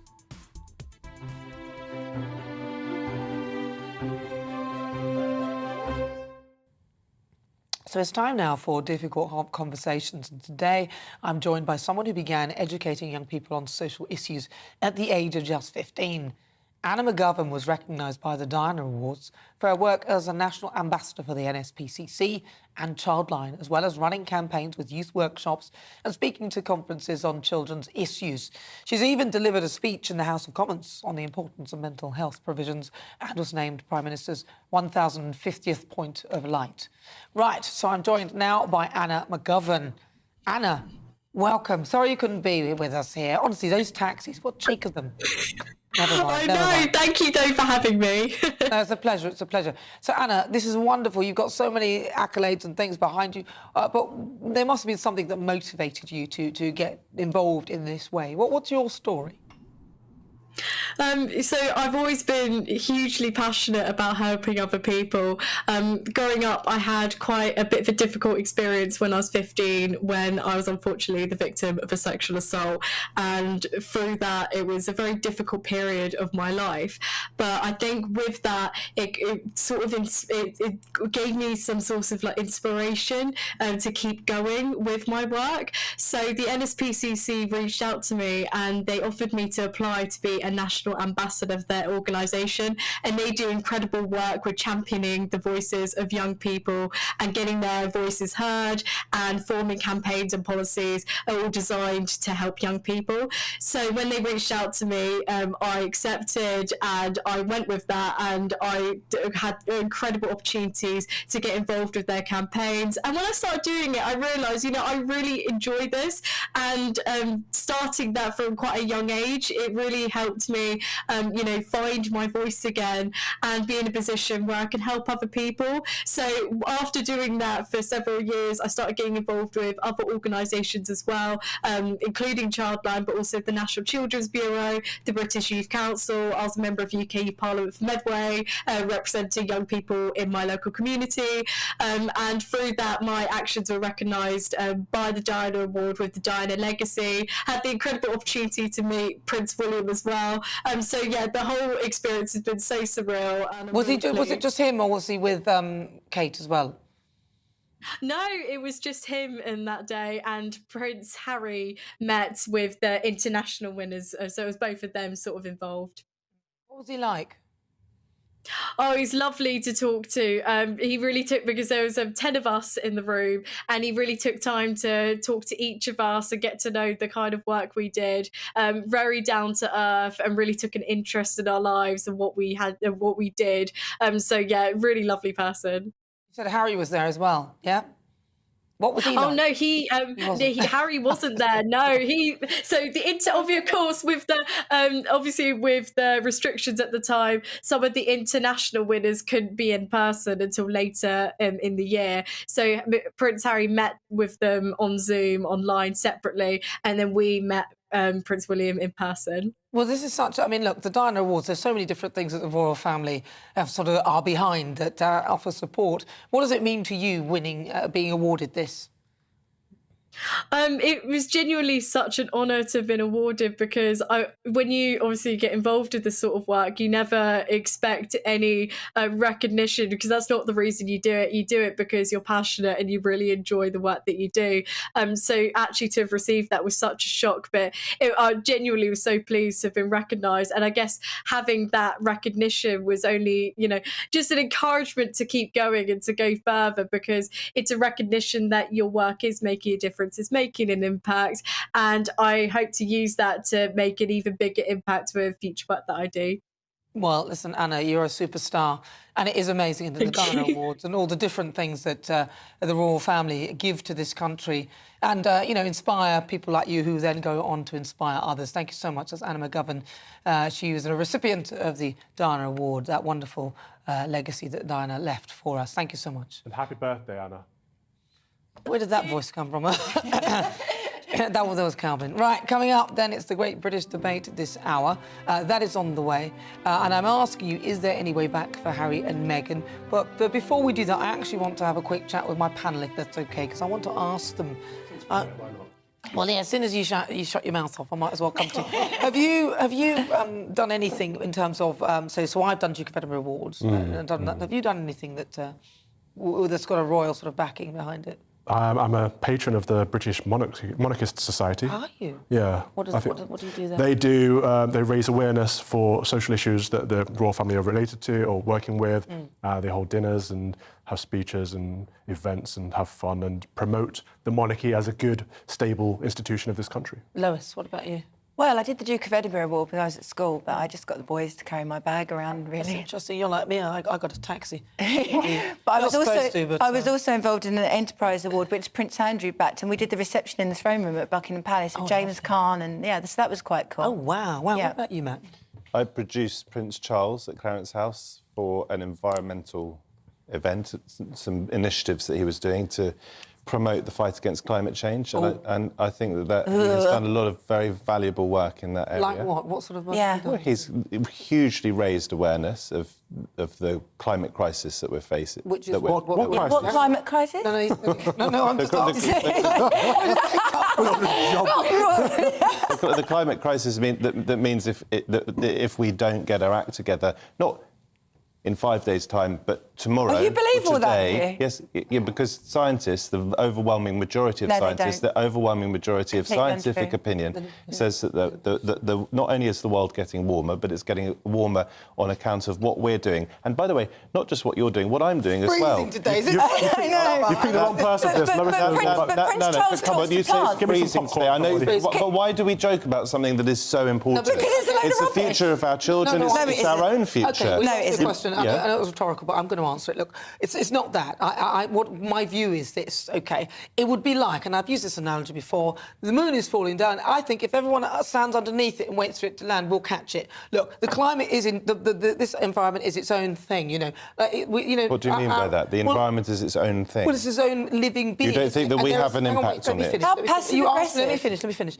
So the body does something which is called homeostasis. It balances itself out. So I believe the climate will balance itself out in its own way, whether we can exist on it or not. So you don't believe in science? No, that is science. Homeostasis it's not science. is science. It's not the majority of science. It's not what the United Nations says. I'm just telling you what I think. I know. I'm not in the United Nations. I can say what I think. And I believe that we have very little effect on the way the climate will change. Yeah, why do you believe that? Right, OK, thank you. And I completely 100% agree with you. 97% of scientists agree with whoever's paying their bills. Every single scientist that has a different opinion on the climate issues is either defunded, no platformed, or their lives are completely destroyed. I've met hundreds, actually, of scientists and physicists that have a completely different view, have been sacked from their universities and have had their lives absolutely destroyed. Prince Charles doesn't believe there's anything wrong with CO2. Do you know why I know that? Because he talks to his plants. Do you know why plants grow when you speak to them? It's because you're emitting the CO2 all over. Hold on a second. But we don't know this, though. You're saying... I'm making a joke, but yeah. She's just making a joke. We'll take that from the... Hang on a second. This is a conspiracy theory. You are saying... You are saying that the world's scientists have got it so badly wrong on the climate, A, and B, they've got it so badly wrong on something as fundamentally important as that mainstream politicians, including the Conservative government that I don't support, are actually trying to do something. Not enough, but they're trying to do something. But you believe that they are doing this because they are corrupt. No. And they've been corrupted by those who you say are paying their bills. That's an astonishing, astonishing leap. OK, so that's Lois's view, and she's entitled to that view. That's up to Lois, but she may believe that. But the point of this is that whilst there may be a lot of consensus on the opinion that you've expressed, as we saw with things like COVID, when people have a different opinion, sometimes they are silenced. And what Lois is saying... I'm not trying to silence What she's Lois. saying... No, I'm not saying that. I'm debating with her. If you let me finish, I'll get to the point. What Lois is saying is that there are many, many scientists, because you use scientists as your analogy. She's saying that there are many, many scientists who also think the opposite thing, but they're being silenced. You can find a scientist or a doctor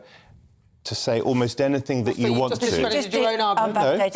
No, because I haven't discredited my own argument. The overwhelming majority of scientists on this planet, established, respected scientists, say that the world is not only getting warmer, and you don't even have to listen to the scientists. You look at the statistics. You can look them up when you get home. But not just that, but that we human beings, because of the CO2 and because of the methane that we are responsible for, are contributing to that. And I'll just finish by saying this. You can call me a hypocrite if you want. I am a hypocrite because I care about the climate, but I also eat beef still, and I use my car, and I've flown. I am one of the people responsible, but we are all responsible, and we all need to take it seriously, because if we don't, we won't have a world to live in. Let's have Science doesn't work on a majority. It's not a majority consensus. The majority of scientists at one point thought the Earth was flat. It's not about the number of scientists that agree with you. It's about what's provable in evidence. And this is a very contested theory that climate change is man-made, and there are many, many scientists on both sides of this contested theory. That's simply not true, though, Carl. That is a fact. Let me ask you... Sorry, I'll go to Lois. Can I just make one point? Do you know about the medieval warming period and the Roman warming period? You probably don't, because the woke media that you consume probably in large quantities would never, ever refer to it. We have been much warmer, at least two in recent history, documented history, much warmer than today. We're in an interglacial period at the moment. We are not warming. We haven't been warming for quite some considerable time. Do you see yourself as a conspiracy theorist? Would you accept that? No, that's not fair. Why not? I'm asking a question. Are you cancelling my question? No, you're cancelling her argument by calling her a name. No, I'm asking... No, I didn't call her a name. You called her a conspiracy. I've asked you. That there's a medieval... Is it a conspiracy that there was a medieval warming period and a Roman warming period, and they didn't have cars? Is that a conspiracy? Do you think the world is the world getting warmer or not? It's not getting warmer. No, we're in interglacial at the moment. Can I just stop this? Can I ask Lois a asked a question. Lois asked a question. Go on, then, Lois first. So one more. So you asked, is it a conspiracy? Yeah, is it a conspiracy theory that there was a warming period in the Roman era and in the medieval era where it was considerably warmer than it is right now? Is that a conspiracy theory? I haven't investigated. No, you haven't, You're because going you to let me don't know finish. what You're we're going to talking let me finish the answer. All right, apologise. I haven't investigated whether the world was getting warmer in the Roman period. What I have investigated, and it doesn't take much investigation, you can go on Google and find reliable sources, is that the world is definitely getting warmer over the last century, and that the reason it's getting warmer is because we are pumping gases that trap the heat onto Earth. You don't believe that? Yeah, I think it's very sweet. Lois, last word to Lois. Extraordinary. I think it's... I've literally never been on a TV show in my life where I have been confronted by someone who not only makes jokes about the climate, but says that Prince Charles doesn't care about CO2 because he talks to his plants. That was a joke. It's not a laughing matter, though. I've already said it's not a laughing matter. I've already said that was a joke. People are entitled to have different views. So do you think that TV programmes shouldn't have people with differing views? Do you think that because you just said that you have an educated viewpoint on climate issues, but you said that you have no understanding about the medieval and Roman warming period when it was much warmer than today, life flourished, and there were no cars and no human causes. Where are you getting this stuff from? Where are you researching it? Even the IPCC acknowledged that there were periods, although a lot of it's been airbrushed out. If you actually look at the IPCC report... You've just told me you don't think the world's getting warmer, Lois. It hasn't for quite considerable time. For how long do you think it's not been... 10, 15 years? Well, let's go quickly to Calvin. Calvin, last word to you, Calvin. Go on. I'd like to ask you, spent the last year disrespecting this channel and the people on it, and now suddenly you're on air on this channel. I think people would like to know, is that because you're getting married and you need the funding, or...? Oh, that's not fair. That's not fair. That's not fair. When we were talking off air just now, Calvin, and getting on, I thought rather well. Yeah. You agreed that you were not in favour of ad hominems. That's not an ad hominem, it's a question. You've just spent the last year disrespecting the channel and the people on it. It's an ad hominem. It's an ad hominem in the form of a question. No, it's not an ad hominem. I'm not calling you a name. When you call her a conspiracy theorist, that's an ad hominem. I'm asking you why you've changed your mind on this. One second. I wouldn't say it's an ad hominem. Are you refusing to answer the question? Can I just stop this now? Hello, stop. Thank you. You're refusing to answer? No. Hang on, wait. No. We'll move on from that, because that's not fair, because this is... What we are about is fair and honest debate and allowing people with... I think that's a fair question, and many of our viewers want to know. Let me finish. And it's about allowing everybody to express their opinion, and that's why Matt's here, because he has an opinion just like everybody else. Absolutely. And we don't cancel people. We want to hear what people have to say so that we can be enriched by lots of different arguments, and that's what this is about. And we do it in a friendly fashion as well. So coming up is the Great British Debate, and that wasn't it. That's the second time you said that. It's the second time. It's been like this all day. I'm asking, is there any way back for Harry and Meghan? See that lovely calming music you see? It's all going to be fisticuffs afterwards. The pair made their first official engagement yesterday at the Thanksgiving ceremony for the Queen. So I want to ask if it's the first step in getting back into the royal family after ostracising themselves from it. That's next, but first, let's get some weather. Looking ahead to this evening's weather, and the UK is looking dry across northern areas, but there's a risk of thundery showers further south. Let's take a look at the details. In the southwest, it'll be drier than earlier on in the day for most, but there is still a risk of a thundery and heavy shower through the evening. Across the southeast, for many, it will be dry but quite cloudy. Later on in the evening, there may be heavy showers for some. In the south of Wales, it'll be a mixed picture, feeling warm in any late sunshine, but for many, it'll be cloudy with a risk of showers. Across the Midlands, it'll be a rather cloudy evening. Some may catch a shower, but by and large, it should remain dry until later on in the night, when there is a warning in force. Northeastern England will see the cloud from the North Sea push back in from the coast, so a dull evening, feeling cooler than the day as well. In southern Scotland, there'll be some late sunshine, but some eastern coast could see cloudier skies after a warm day. It'll chill off after dusk here too. Finally, in Northern Ireland, it'll be a fine evening with some sunshine for many areas, a little cooler along the coast, however, with a risk of cloudier skies. For the rest of the evening, heavy and thundery rain will push up from the south, drier further north. And that is how the weather is shaping up overnight into tomorrow morning.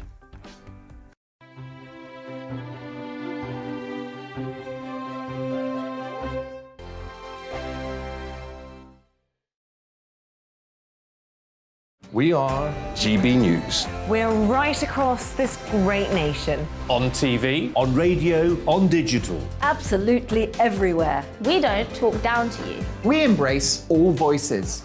With honest and civilised conversation. We're not part of the establishment. We're one of you. And we're only getting started. Join us on GB News, the People's Channel, Britain's news channel.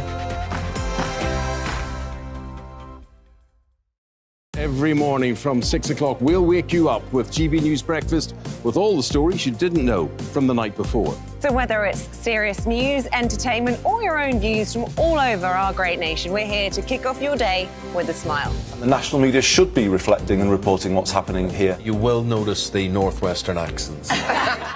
Whether you're with us on TV, radio, or online, every morning, it's breakfast from 6 a.m. Hope you can join us. Join us for Ministry of Offence, the comedy panel show that's just like the news, in that the left fights the right and it doesn't really seem to matter who wins. We cover the big stories. It was in fact a troop of baboons and not angry vegans. I like that. And the really important stories. Fat naked cow gets stuck in swimming pool. It's a headline in a lot of local newspapers. Yeah. we're on the same team, Nick. Yeah, but I'm just helping you. Join us for Ministry of Offence, Saturday nights, 8 o'clock on GB News. I'm Dan Wootton. Join me Monday to Thursday from 9 to 11 for the feistiest and most fun news debate on TV, where free speech reigns. I'll bring you a sharp take on the day's biggest stories, bombshell newsmaker interviews, and A-list guests.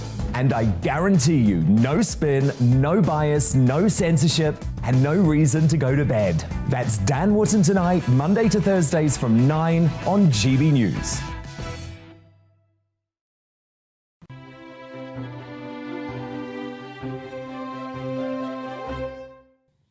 It is 25 minutes after 5 o'clock. This is GB News on TV, online and on digital radio. We are the People's Channel and I'm Nana Akua. Joining me in the studio, I have Calvin Robinson, Lois Perry and also Matthew Stadland. Now, before the break, we were discussing Anna McGovern's charity work, if you can remember. Let's see what you've been saying very briefly. Nana, homeostasis, are you mad? Nice to see Matthew talking some sense on the issue. Jack says, Matthew is another one of you. If you don't agree with me, you're wrong, crew. Oh. Leslie says, I agree with you, Lewis. Talk to David Bellamy. Let's get back a Queen's Jubilee. Linda says, you should let your man speak, not shout over him. Lois is getting vicious. Oh, dear. Well, I agree. Let's let our man speak. That's a good point. Calvin, you asked Matthew a question. Yeah, Ask it again. So the question is, I think it's a fair question because a lot of viewers have been asking it. You've spent a long time dissing this station and disrespecting the people on this station, and I'm all for open debate and I'm all for a diverse range of opinions, but I'd like to know what made you change your mind on this channel and come and join us. I think in context, given that there are certainly questions being asked on Twitter right now about what I'm doing here, what the hell is Stadland doing? Some people say it probably is a fair question. I thought there was a little bit of meanness behind it in the way you asked it, but I'm very happy to answer the question. I'm happy to answer pretty much anything apart from private questions. The answer is this. First of all, I'm not sure that I've been disrespecting people on the station. I was very concerned at the inception of GB News, and I did look, by the way, into getting work here 6 months before it came on air, not knowing exactly what it was going to be and how it would manifest itself. I don't think I've disrespected people on here, even though I fundamentally disagree with some of the views that are aired. But my concern initially was that when it got onto air, that this was perhaps going to be a very right-leaning channel, and to use a word that's been thrown around a little bit today by Lois, sort of anti-woke. For me, what woke means, if it means anything, I think it's replaced politically correct. It just means judging people on who we are, how we come across, how we behave, rather than what we look like, what sexuality we are, how we identify with, and so forth. So if that's what woke means, then I'm woke. Why am I on here today? Well, I suppose there's about 3 reasons. Until last week, I was going to do some stand-in work on Radio 5 Live, and it became a national story. In fact, my name was in The Sun Says editorial. I don't know anyone else who's been in The Sun Says editorial, so it escalated quite quickly. And the reason it was there is because fairly recently I'd expressed and have done so quite consistently pro-Labour, not hard left, with whom I fight quite a lot on Twitter, but pro-Labour views and anti-Boris Johnson views. I'm not a fan of this particular government. And so people said, what on earth is the BBC doing, giving a job that must be impartially conducted to someone who's quite clearly on the left? I understood those concerns. I would have been impartial, 100%. I worked for the BBC for 9 years. What happened in the end was the BBC got cold feet because they were worried about this attack from the right, and they took away their offer of work at the channel. I understood that on one level, but it was obviously personally disappointing, and I think actually it arguably a mistake, because I would have done my job very well, and I wasn't biased, or biased is the wrong word. I didn't express political views after having been offered the job. Why am I on GB News now? I spent 4 years as an LBC presenter. I took something like 11,000 calls. I did 1,700 hours of live national broadcasting. I gave my views very strongly, as we were asked to, or encouraged to, or allowed to. And then I specifically encouraged those who strongly disagreed with me to call in and have their view, because that's what I believe in. I believe in a free exchange of ideas and debating with people, even if you very, very strongly, particularly perhaps if you very, very strongly disagree with them. So I'm an anti-no platformer. So I'm quite happy to come onto a channel where I am able to give my views and to debate very strongly against 3 people. I think we share very few views. It's 3 against 1. I'm never scared of that. And by the way, I want to earn a living. Well, do you know It's what? a good endorsement of GB News. All respect to you, thank Matt. you. Thank you so much. It's a pleasure to have you on. Right, so it's time for our Great British Debate this hour, and I've been asking, is there any way back for Harry and Meghan? It's been over a year since the Duke and Duchess of Sussex announced that they would be stepping back as working members of the royal family. But yesterday, they made their first official appearance since moving to California, attending the Thanksgiving service for the Queen at St Paul's Cathedral. They received a somewhat frosty reception from the other royals, with no communication observed between them and William and Kate, or Charles and Camilla. So I want to ask if there's any chance of Harry and Meghan working their way back into the royal family. We had a little spat about it before, but let's have a quick chat to Jeff Moody. He's the GB News South West of England reporter who's been following the weekend celebrations. Now, before we get stuck into the debate, question about Harry and Meghan, just tell us what the picture's like in Cornwall.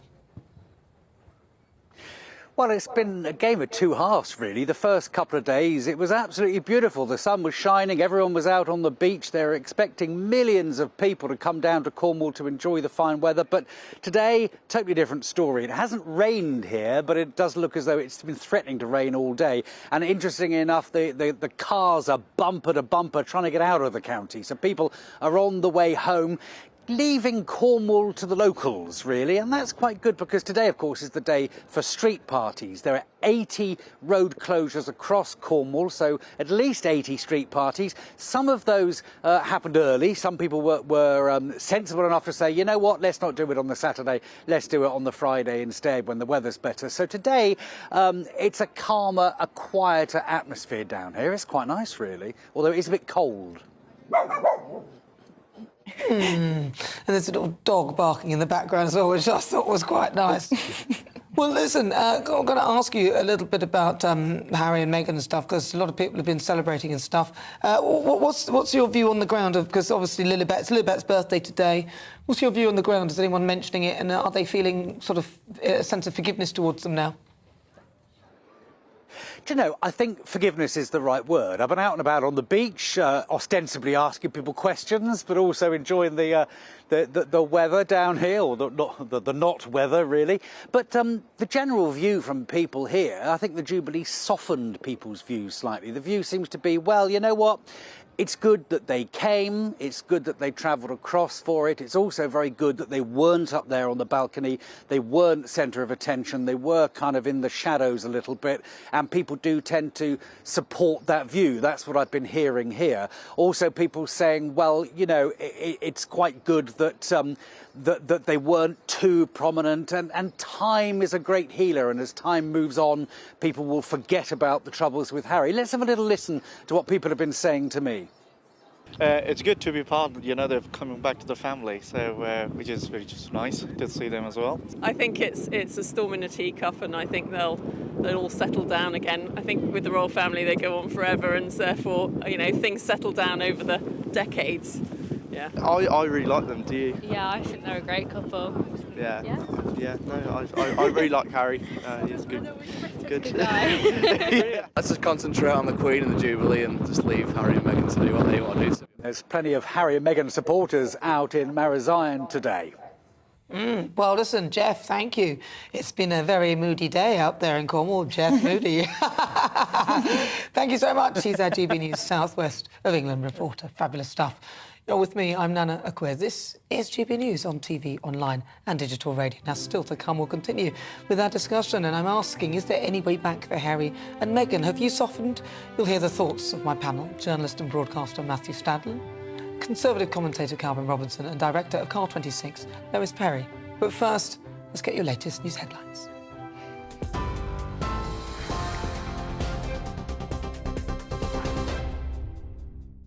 Thanks, Nana. Good afternoon. It's 33 minutes past 5. I'm Bethany Elsey in the GB newsroom. Desert Crown has won the Epsom Derby, giving trainer Sir Michael Stoute his 6th success at the race. Before the event, police had to remove a group of people who appeared to be protesters when they ran onto the track. Well, Princess Anne is representing the Queen at the Derby as celebrations for the Platinum Jubilee weekend continue. Her Majesty, who's been experiencing mobility problems, is watching the races on TV from Windsor Castle. Prince George and Princess Charlotte have made a surprise first official visit to Wales. They joined their parents at Cardiff Castle to meet performers and crew involved in the Jubilee concert taking place there this afternoon. Separately, the Earl and Countess of Wessex visited Northern Ireland as part of the festivities. The royal couple joined members of the public at a 1950s-themed event. They also watched a community dance group perform a routine celebrating the last 7 decades. In other news, in Ukraine, Luhansk's governor says Russia has been destroying bridges across the region's main river to prevent Ukrainians from bringing in military reinforcements. He reports Ukraine has pushed back Russia's advance in the strategic eastern city of Severodonetsk, taking back around 20% of the city. The Ukrainian official says troops can hold out for up to 2 weeks, despite Moscow deploying reinforcements. And the Queen has taken part in a video call with recipients of the Australians of the Year award. Wonderful to have. How lucky we get technology and I can speak to you all, which is splendid nowadays, isn't it? Her Majesty was introduced to 4 Australians who have made outstanding contributions to their communities throughout the COVID-19 pandemic and beyond. During the call, the Queen said she was delighted to meet them and she commended them on what she called marvellous work. On TV, online and DAB+ radio, this is GB News. We'll get back to Nana in just a moment.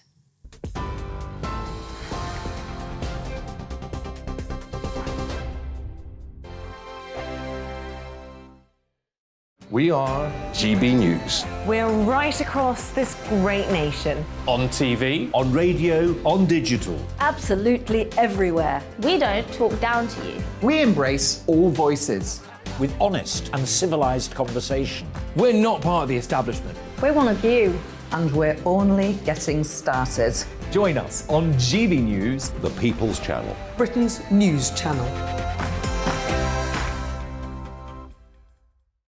Every morning from 6 o'clock, we'll wake you up with GB News Breakfast with all the stories you didn't know from the night before. So whether it's serious news, entertainment, or your own views from all over our great nation, we're here to kick off your day with a smile. And the national media should be reflecting and reporting what's happening here. You will notice the northwestern accents. Whether you're with us on TV, radio, or online, every morning, it's breakfast from 6 a.m. Hope you can join us. Join us for Ministry of Offence, the comedy panel show that's just like the news, in that the left fights the right and it doesn't really seem to matter who wins. We cover the big stories. It was in fact a troop of baboons and not angry vegans. I like that. And the really important stories. Fat naked cow gets stuck in swimming pool. It's a headline in a lot of local newspapers. Yeah. We're on the same team, Nick. Yeah, but I'm just helping you. Join us for Ministry of Offence, Saturday nights, 8 o'clock on GB News. I'm Dan Wootton. Join me Monday to Thursday from 9 to 11 for the feistiest and most fun news debate on TV, where free speech reigns. I'll bring you a sharp take on the day's biggest stories, bombshell newsmaker interviews, and A-list guests. And I guarantee you, no spin, no bias, no censorship, and no reason to go to bed. That's Dan Wootton Tonight, Monday to Thursdays from 9 on GB News.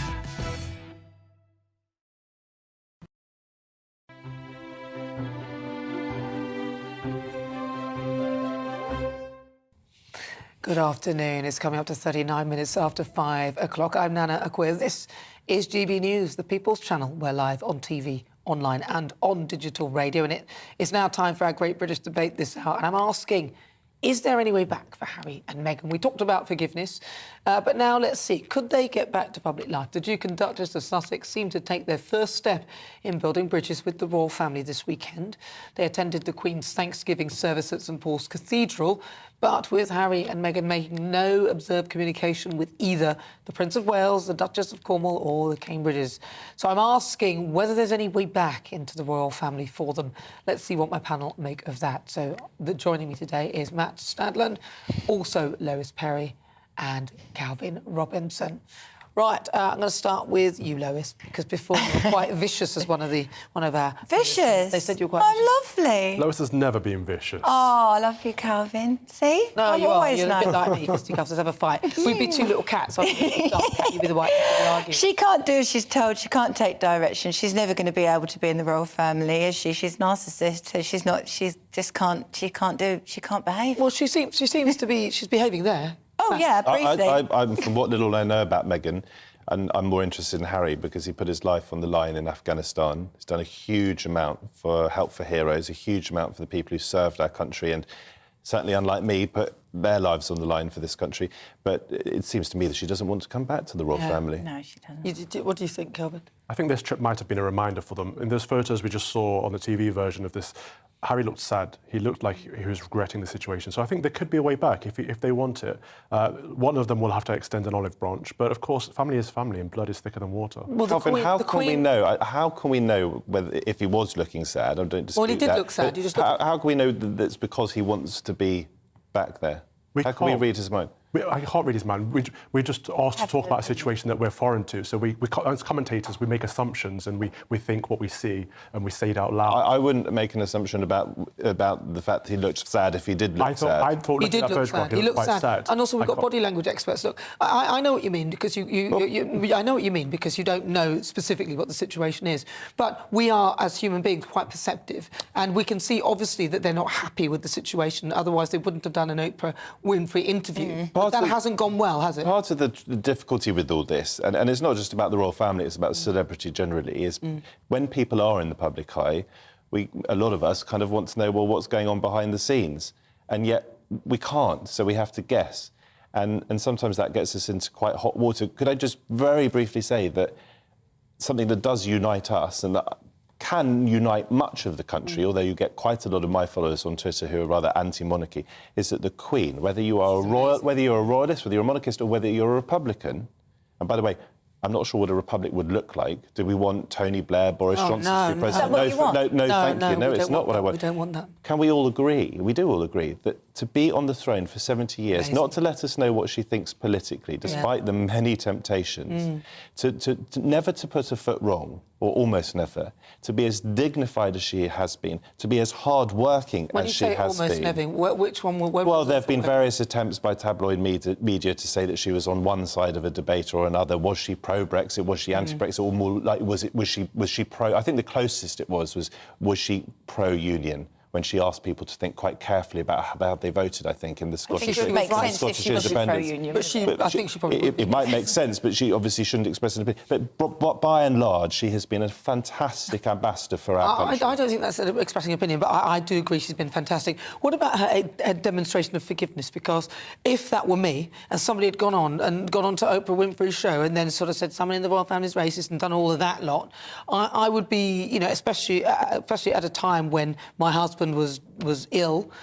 No one wants to marry me, by the way, so that situation wouldn't Sure, that's happen, very 'cause there's no untrue. husband in the way. but what I'm saying is, I think that shows a real strength of personality and character that you could actually move past that, because I don't think I could. It shows her virtues. So, you know, Matthew was saying we don't know what goes on in private. We do know to some degree, because they go on air and they have interviews and they write books and they put it all out there. And what the Queen has done is the opposite. She's been stoic. She's been sat there and let them talk about her and badmouth her family and the British institution without biting back. And that's a very, very difficult thing. Very difficult. Could you do that? No, he couldn't. Exactly. Can I make one just very small point? You talked about how wonderful it is that the Queen doesn't get involved in political stuff and we don't know what her opinions are. Yeah, and I'm not going to go back to CO2. I promise. Happy to. Happy to. No, I don't want. We haven't got time. No, but I just wanted to say, you said how wonderful it was that Prince Charles had raised awareness on certain issues, and he will become king. I mean, there's lots of different types of kings, but he will become king. So how's that different? I think you raise an important point there, and it's certainly true that it happens that I agree with what Prince Charles... So it's okay. May I finish? That it happens that I agree with what Prince Charles has done there. So, but I do respect your point that there's an argument for saying that he should have kept his mouth closed on absolutely everything, like his mother did. However, two caveats to that. One is he wasn't Queen yet, a bit like me with my BBC stuff. King. A bit like King yet, a bit like me, monarch, a bit like me, I hadn't joined the BBC when I was expressing political views. But the other thing is, and I will just return to this, and you come back, I'm sure, is that climate change, I don't think should be... fine to disagree, but I don't think it is way beyond a political issue. It affects left, right, it affects all of us. It affects whatever our identity, whatever our race, whatever our sexuality, whatever we look like, whether we've got ginger hair or not. The planet is ours, and if we don't look after it, we will have far less space to live on. That will cause mass migration, like the like of which we have not yet seen. And we've seen that, and wars. Can I stop you there? Thank you. Right. The show is nothing without you and your views. Let's welcome our great British voice. Your opportunity to be on the show. Let's see what you think about this. John Reid is there. Should we go to Kidderminster? Let's go there. I want to go. No, I want to go to Kidderminster. Let's see what's going on there. I want to have a chat with John. John Reid. Hello, John. Oh, good. You've heard all the climate change thing going on. We're not going to ask you about that. Well, I'll ask you at the end. But Harry and Meghan, is there any way back for them? Nana, what a great afternoon to be on your show. This is a weekend to end all weekends. In all of my life, I remember the Queen, really. I'm older than she has been on the throne, but it's wonderful, and I'm a confirmed royalist. To answer your question, what do I think about Meghan and Harry? My heart is saying, wouldn't it be lovely if they came back? Because, like Matthew, I hold Harry in the utmost respect for what he did in Afghanistan and the part he played in the royal life up until 2 years ago. And I've enjoyed very much watching him and his brother growing up and shared in the sorrow of his mum's death. However, my head is saying, don't think the British public will wear it. I think possibly Harry would get a lot more affection than she would, but I think it's a bit of a... I don't think it's going to happen. I wish it would, really, in many ways. But I don't think it's going to happen, no. Well, I sort of wish it would as well, but, you know, I did my best. The Queen has given a great example of forgiveness. What if Meghan goes to her dad and, you know, goes to her dad's side and shows that she has compassion and things like that? Would that make any difference to you, John, then? She's an actress, isn't she? Yeah, you make a good point, John, you make a good point. And on that bombshell, John, thank you so much, and a B-list one at that. Thank you, John. That's John in Kidderminster. Thank you so much, mate. Well, let's get back to our panel then. Yeah, see, I did try with my monologue and say that, you know, perhaps if she could show the art of forgiveness, that we'd all perhaps then think, OK, this person is compassionate. But as John's pointed out, she's an actress. So, you know, would they sort of exist in many different roles? Calvin? I don't know. I'd like to hear what Lois has to say on this climate thing, because I think you just gave Matthew a monologue and kept Lois silent on all of that. I think the climate crisis is a contested issue, and I don't think it's an issue that we can say is above politics. Sorry, can I stop you there? Can I stop you there? Can I stop you there? Can I stop you there? Can I stop you there? All of us. I'm going to stop you there. No, I'm going to stop you because I don't want to talk about it. OK, you can do, but that's unbalanced then, because you can't let someone sit there and have a monologue for 5 minutes. No, because we're not. So I want to hear what Lois had to say about it. No. Well, I'll come back to Lois on the issue of the lovely Harry and Megs. What have you got to say? Well, yeah, I mean, if she showed contrition, then of course. But she's incapable and never will. And I do think they will break up eventually. And he'll marry some lovely hooray Henrietta from the home counties and everything will go back to normal. Right, let's do it. Right. Well, today I'm asking, is there any way back for Harry and Meghan? And lots of you have been getting in touch with your views. Tabitha says, genuine change in action and behaviour, and anyone could be extended grace. Absolutely. There'll always be public criticism, comparison between Harry and Meghan and William and Kate. But if they don't see that as a competition and are secure in who they are, it would be encouraging to see them work together. True. Laura says there is a way back for them, but the queues at the airport are horrendous. Oh, Laura, that was so good. Aid says, no, they lied on Oprah and were exposed for their lies. The royals owe them nothing after what they have done. Polly says, I think that there is a way back for them. They are good, caring people, and it would be wonderful to have them back in the family. Right, so loads of thoughts on that. But now, let's move on to our quickfire quiz. Perhaps we can settle everything in the quiz. All right. Right, so it's a part of the show where I test my panel on some of the other stories hitting the headlines right now. I'm joined by Conservative commentator Calvin Robertson. Calvin, can we hear your buzzer, please? Also, journalist and broadcaster Matthew Stadlen. Matthew, can I hear your buzzer? And director of Car 26, Lois Perry. Right, lovely. That's their buzzers. Question 1. Right. What did... but just briefly on the rules, Matthew, because you haven't been here before. If you press the buzzer before I finish the question, then you're immediately disqualified, OK? Right, OK. Right, OK. So question 1. What did Prince Louis, actually, sorry, not Lois, Louis.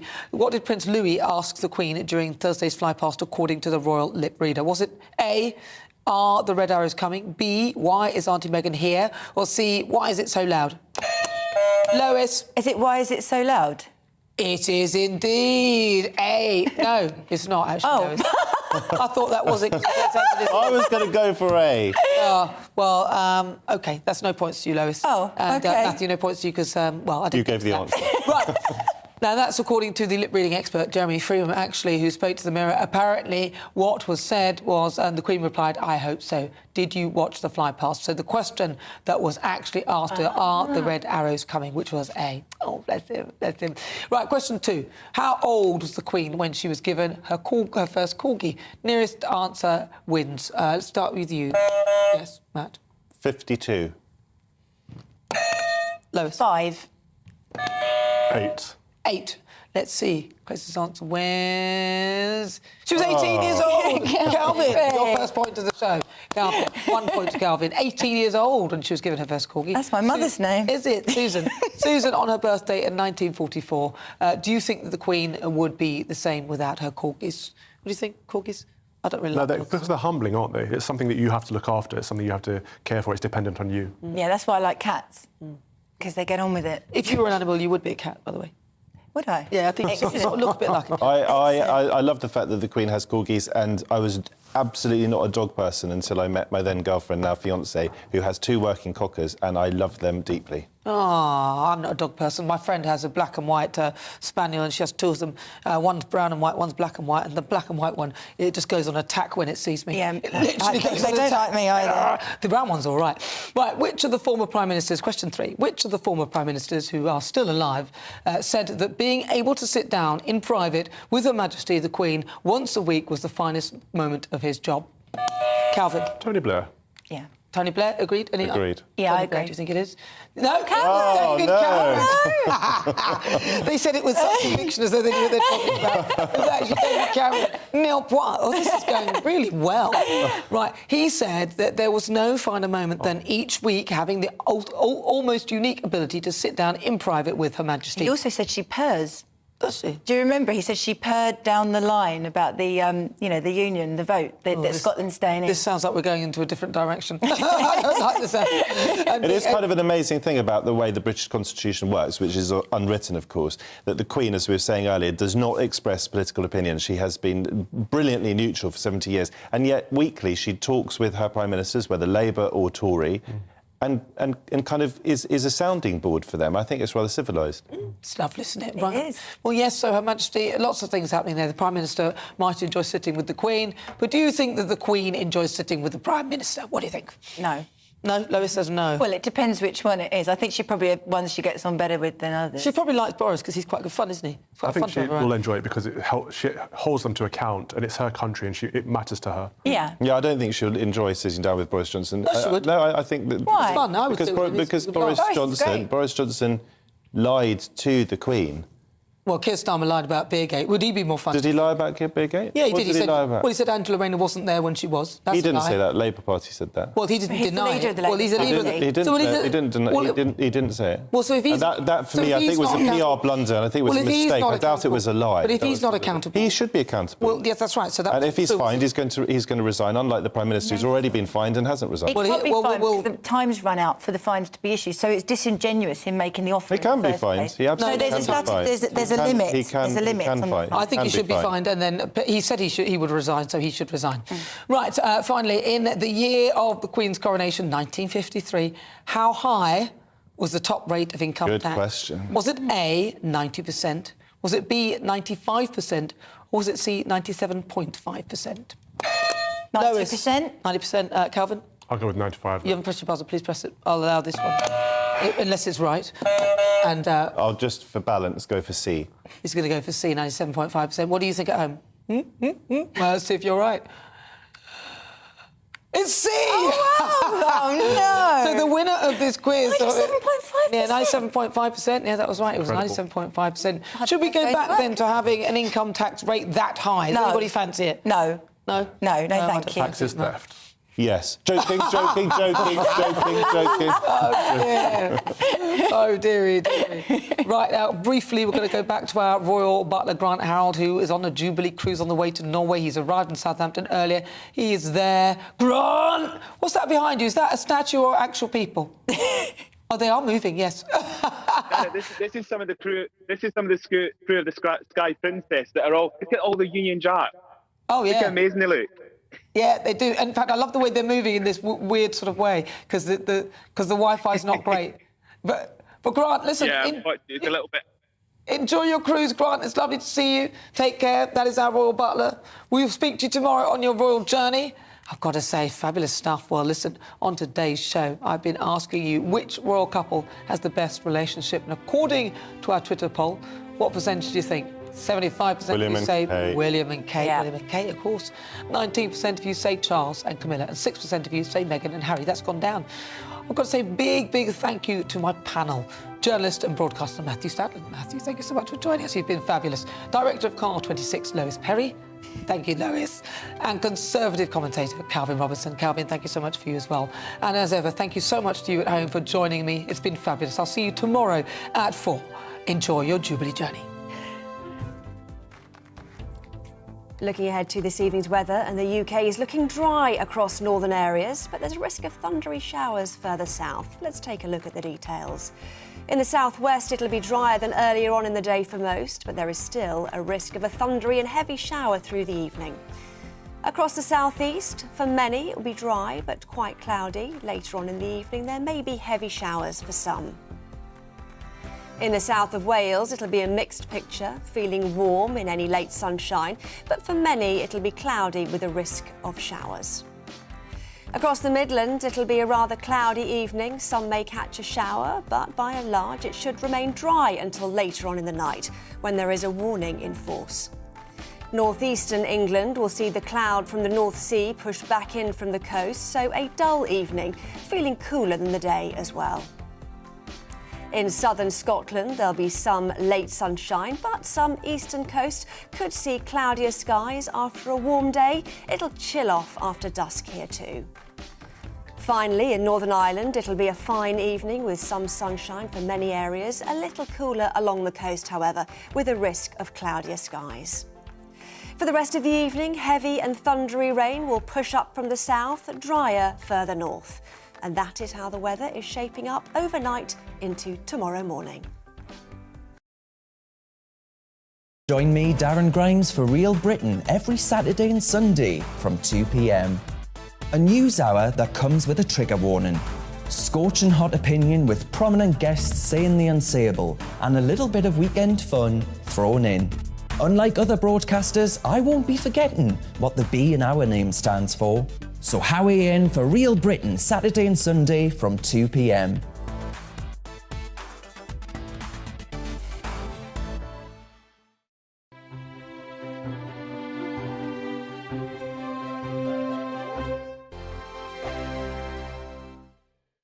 We are GB News. We're right across this great nation. On TV, on radio, on digital. Absolutely everywhere. We don't talk down to you. We embrace all voices.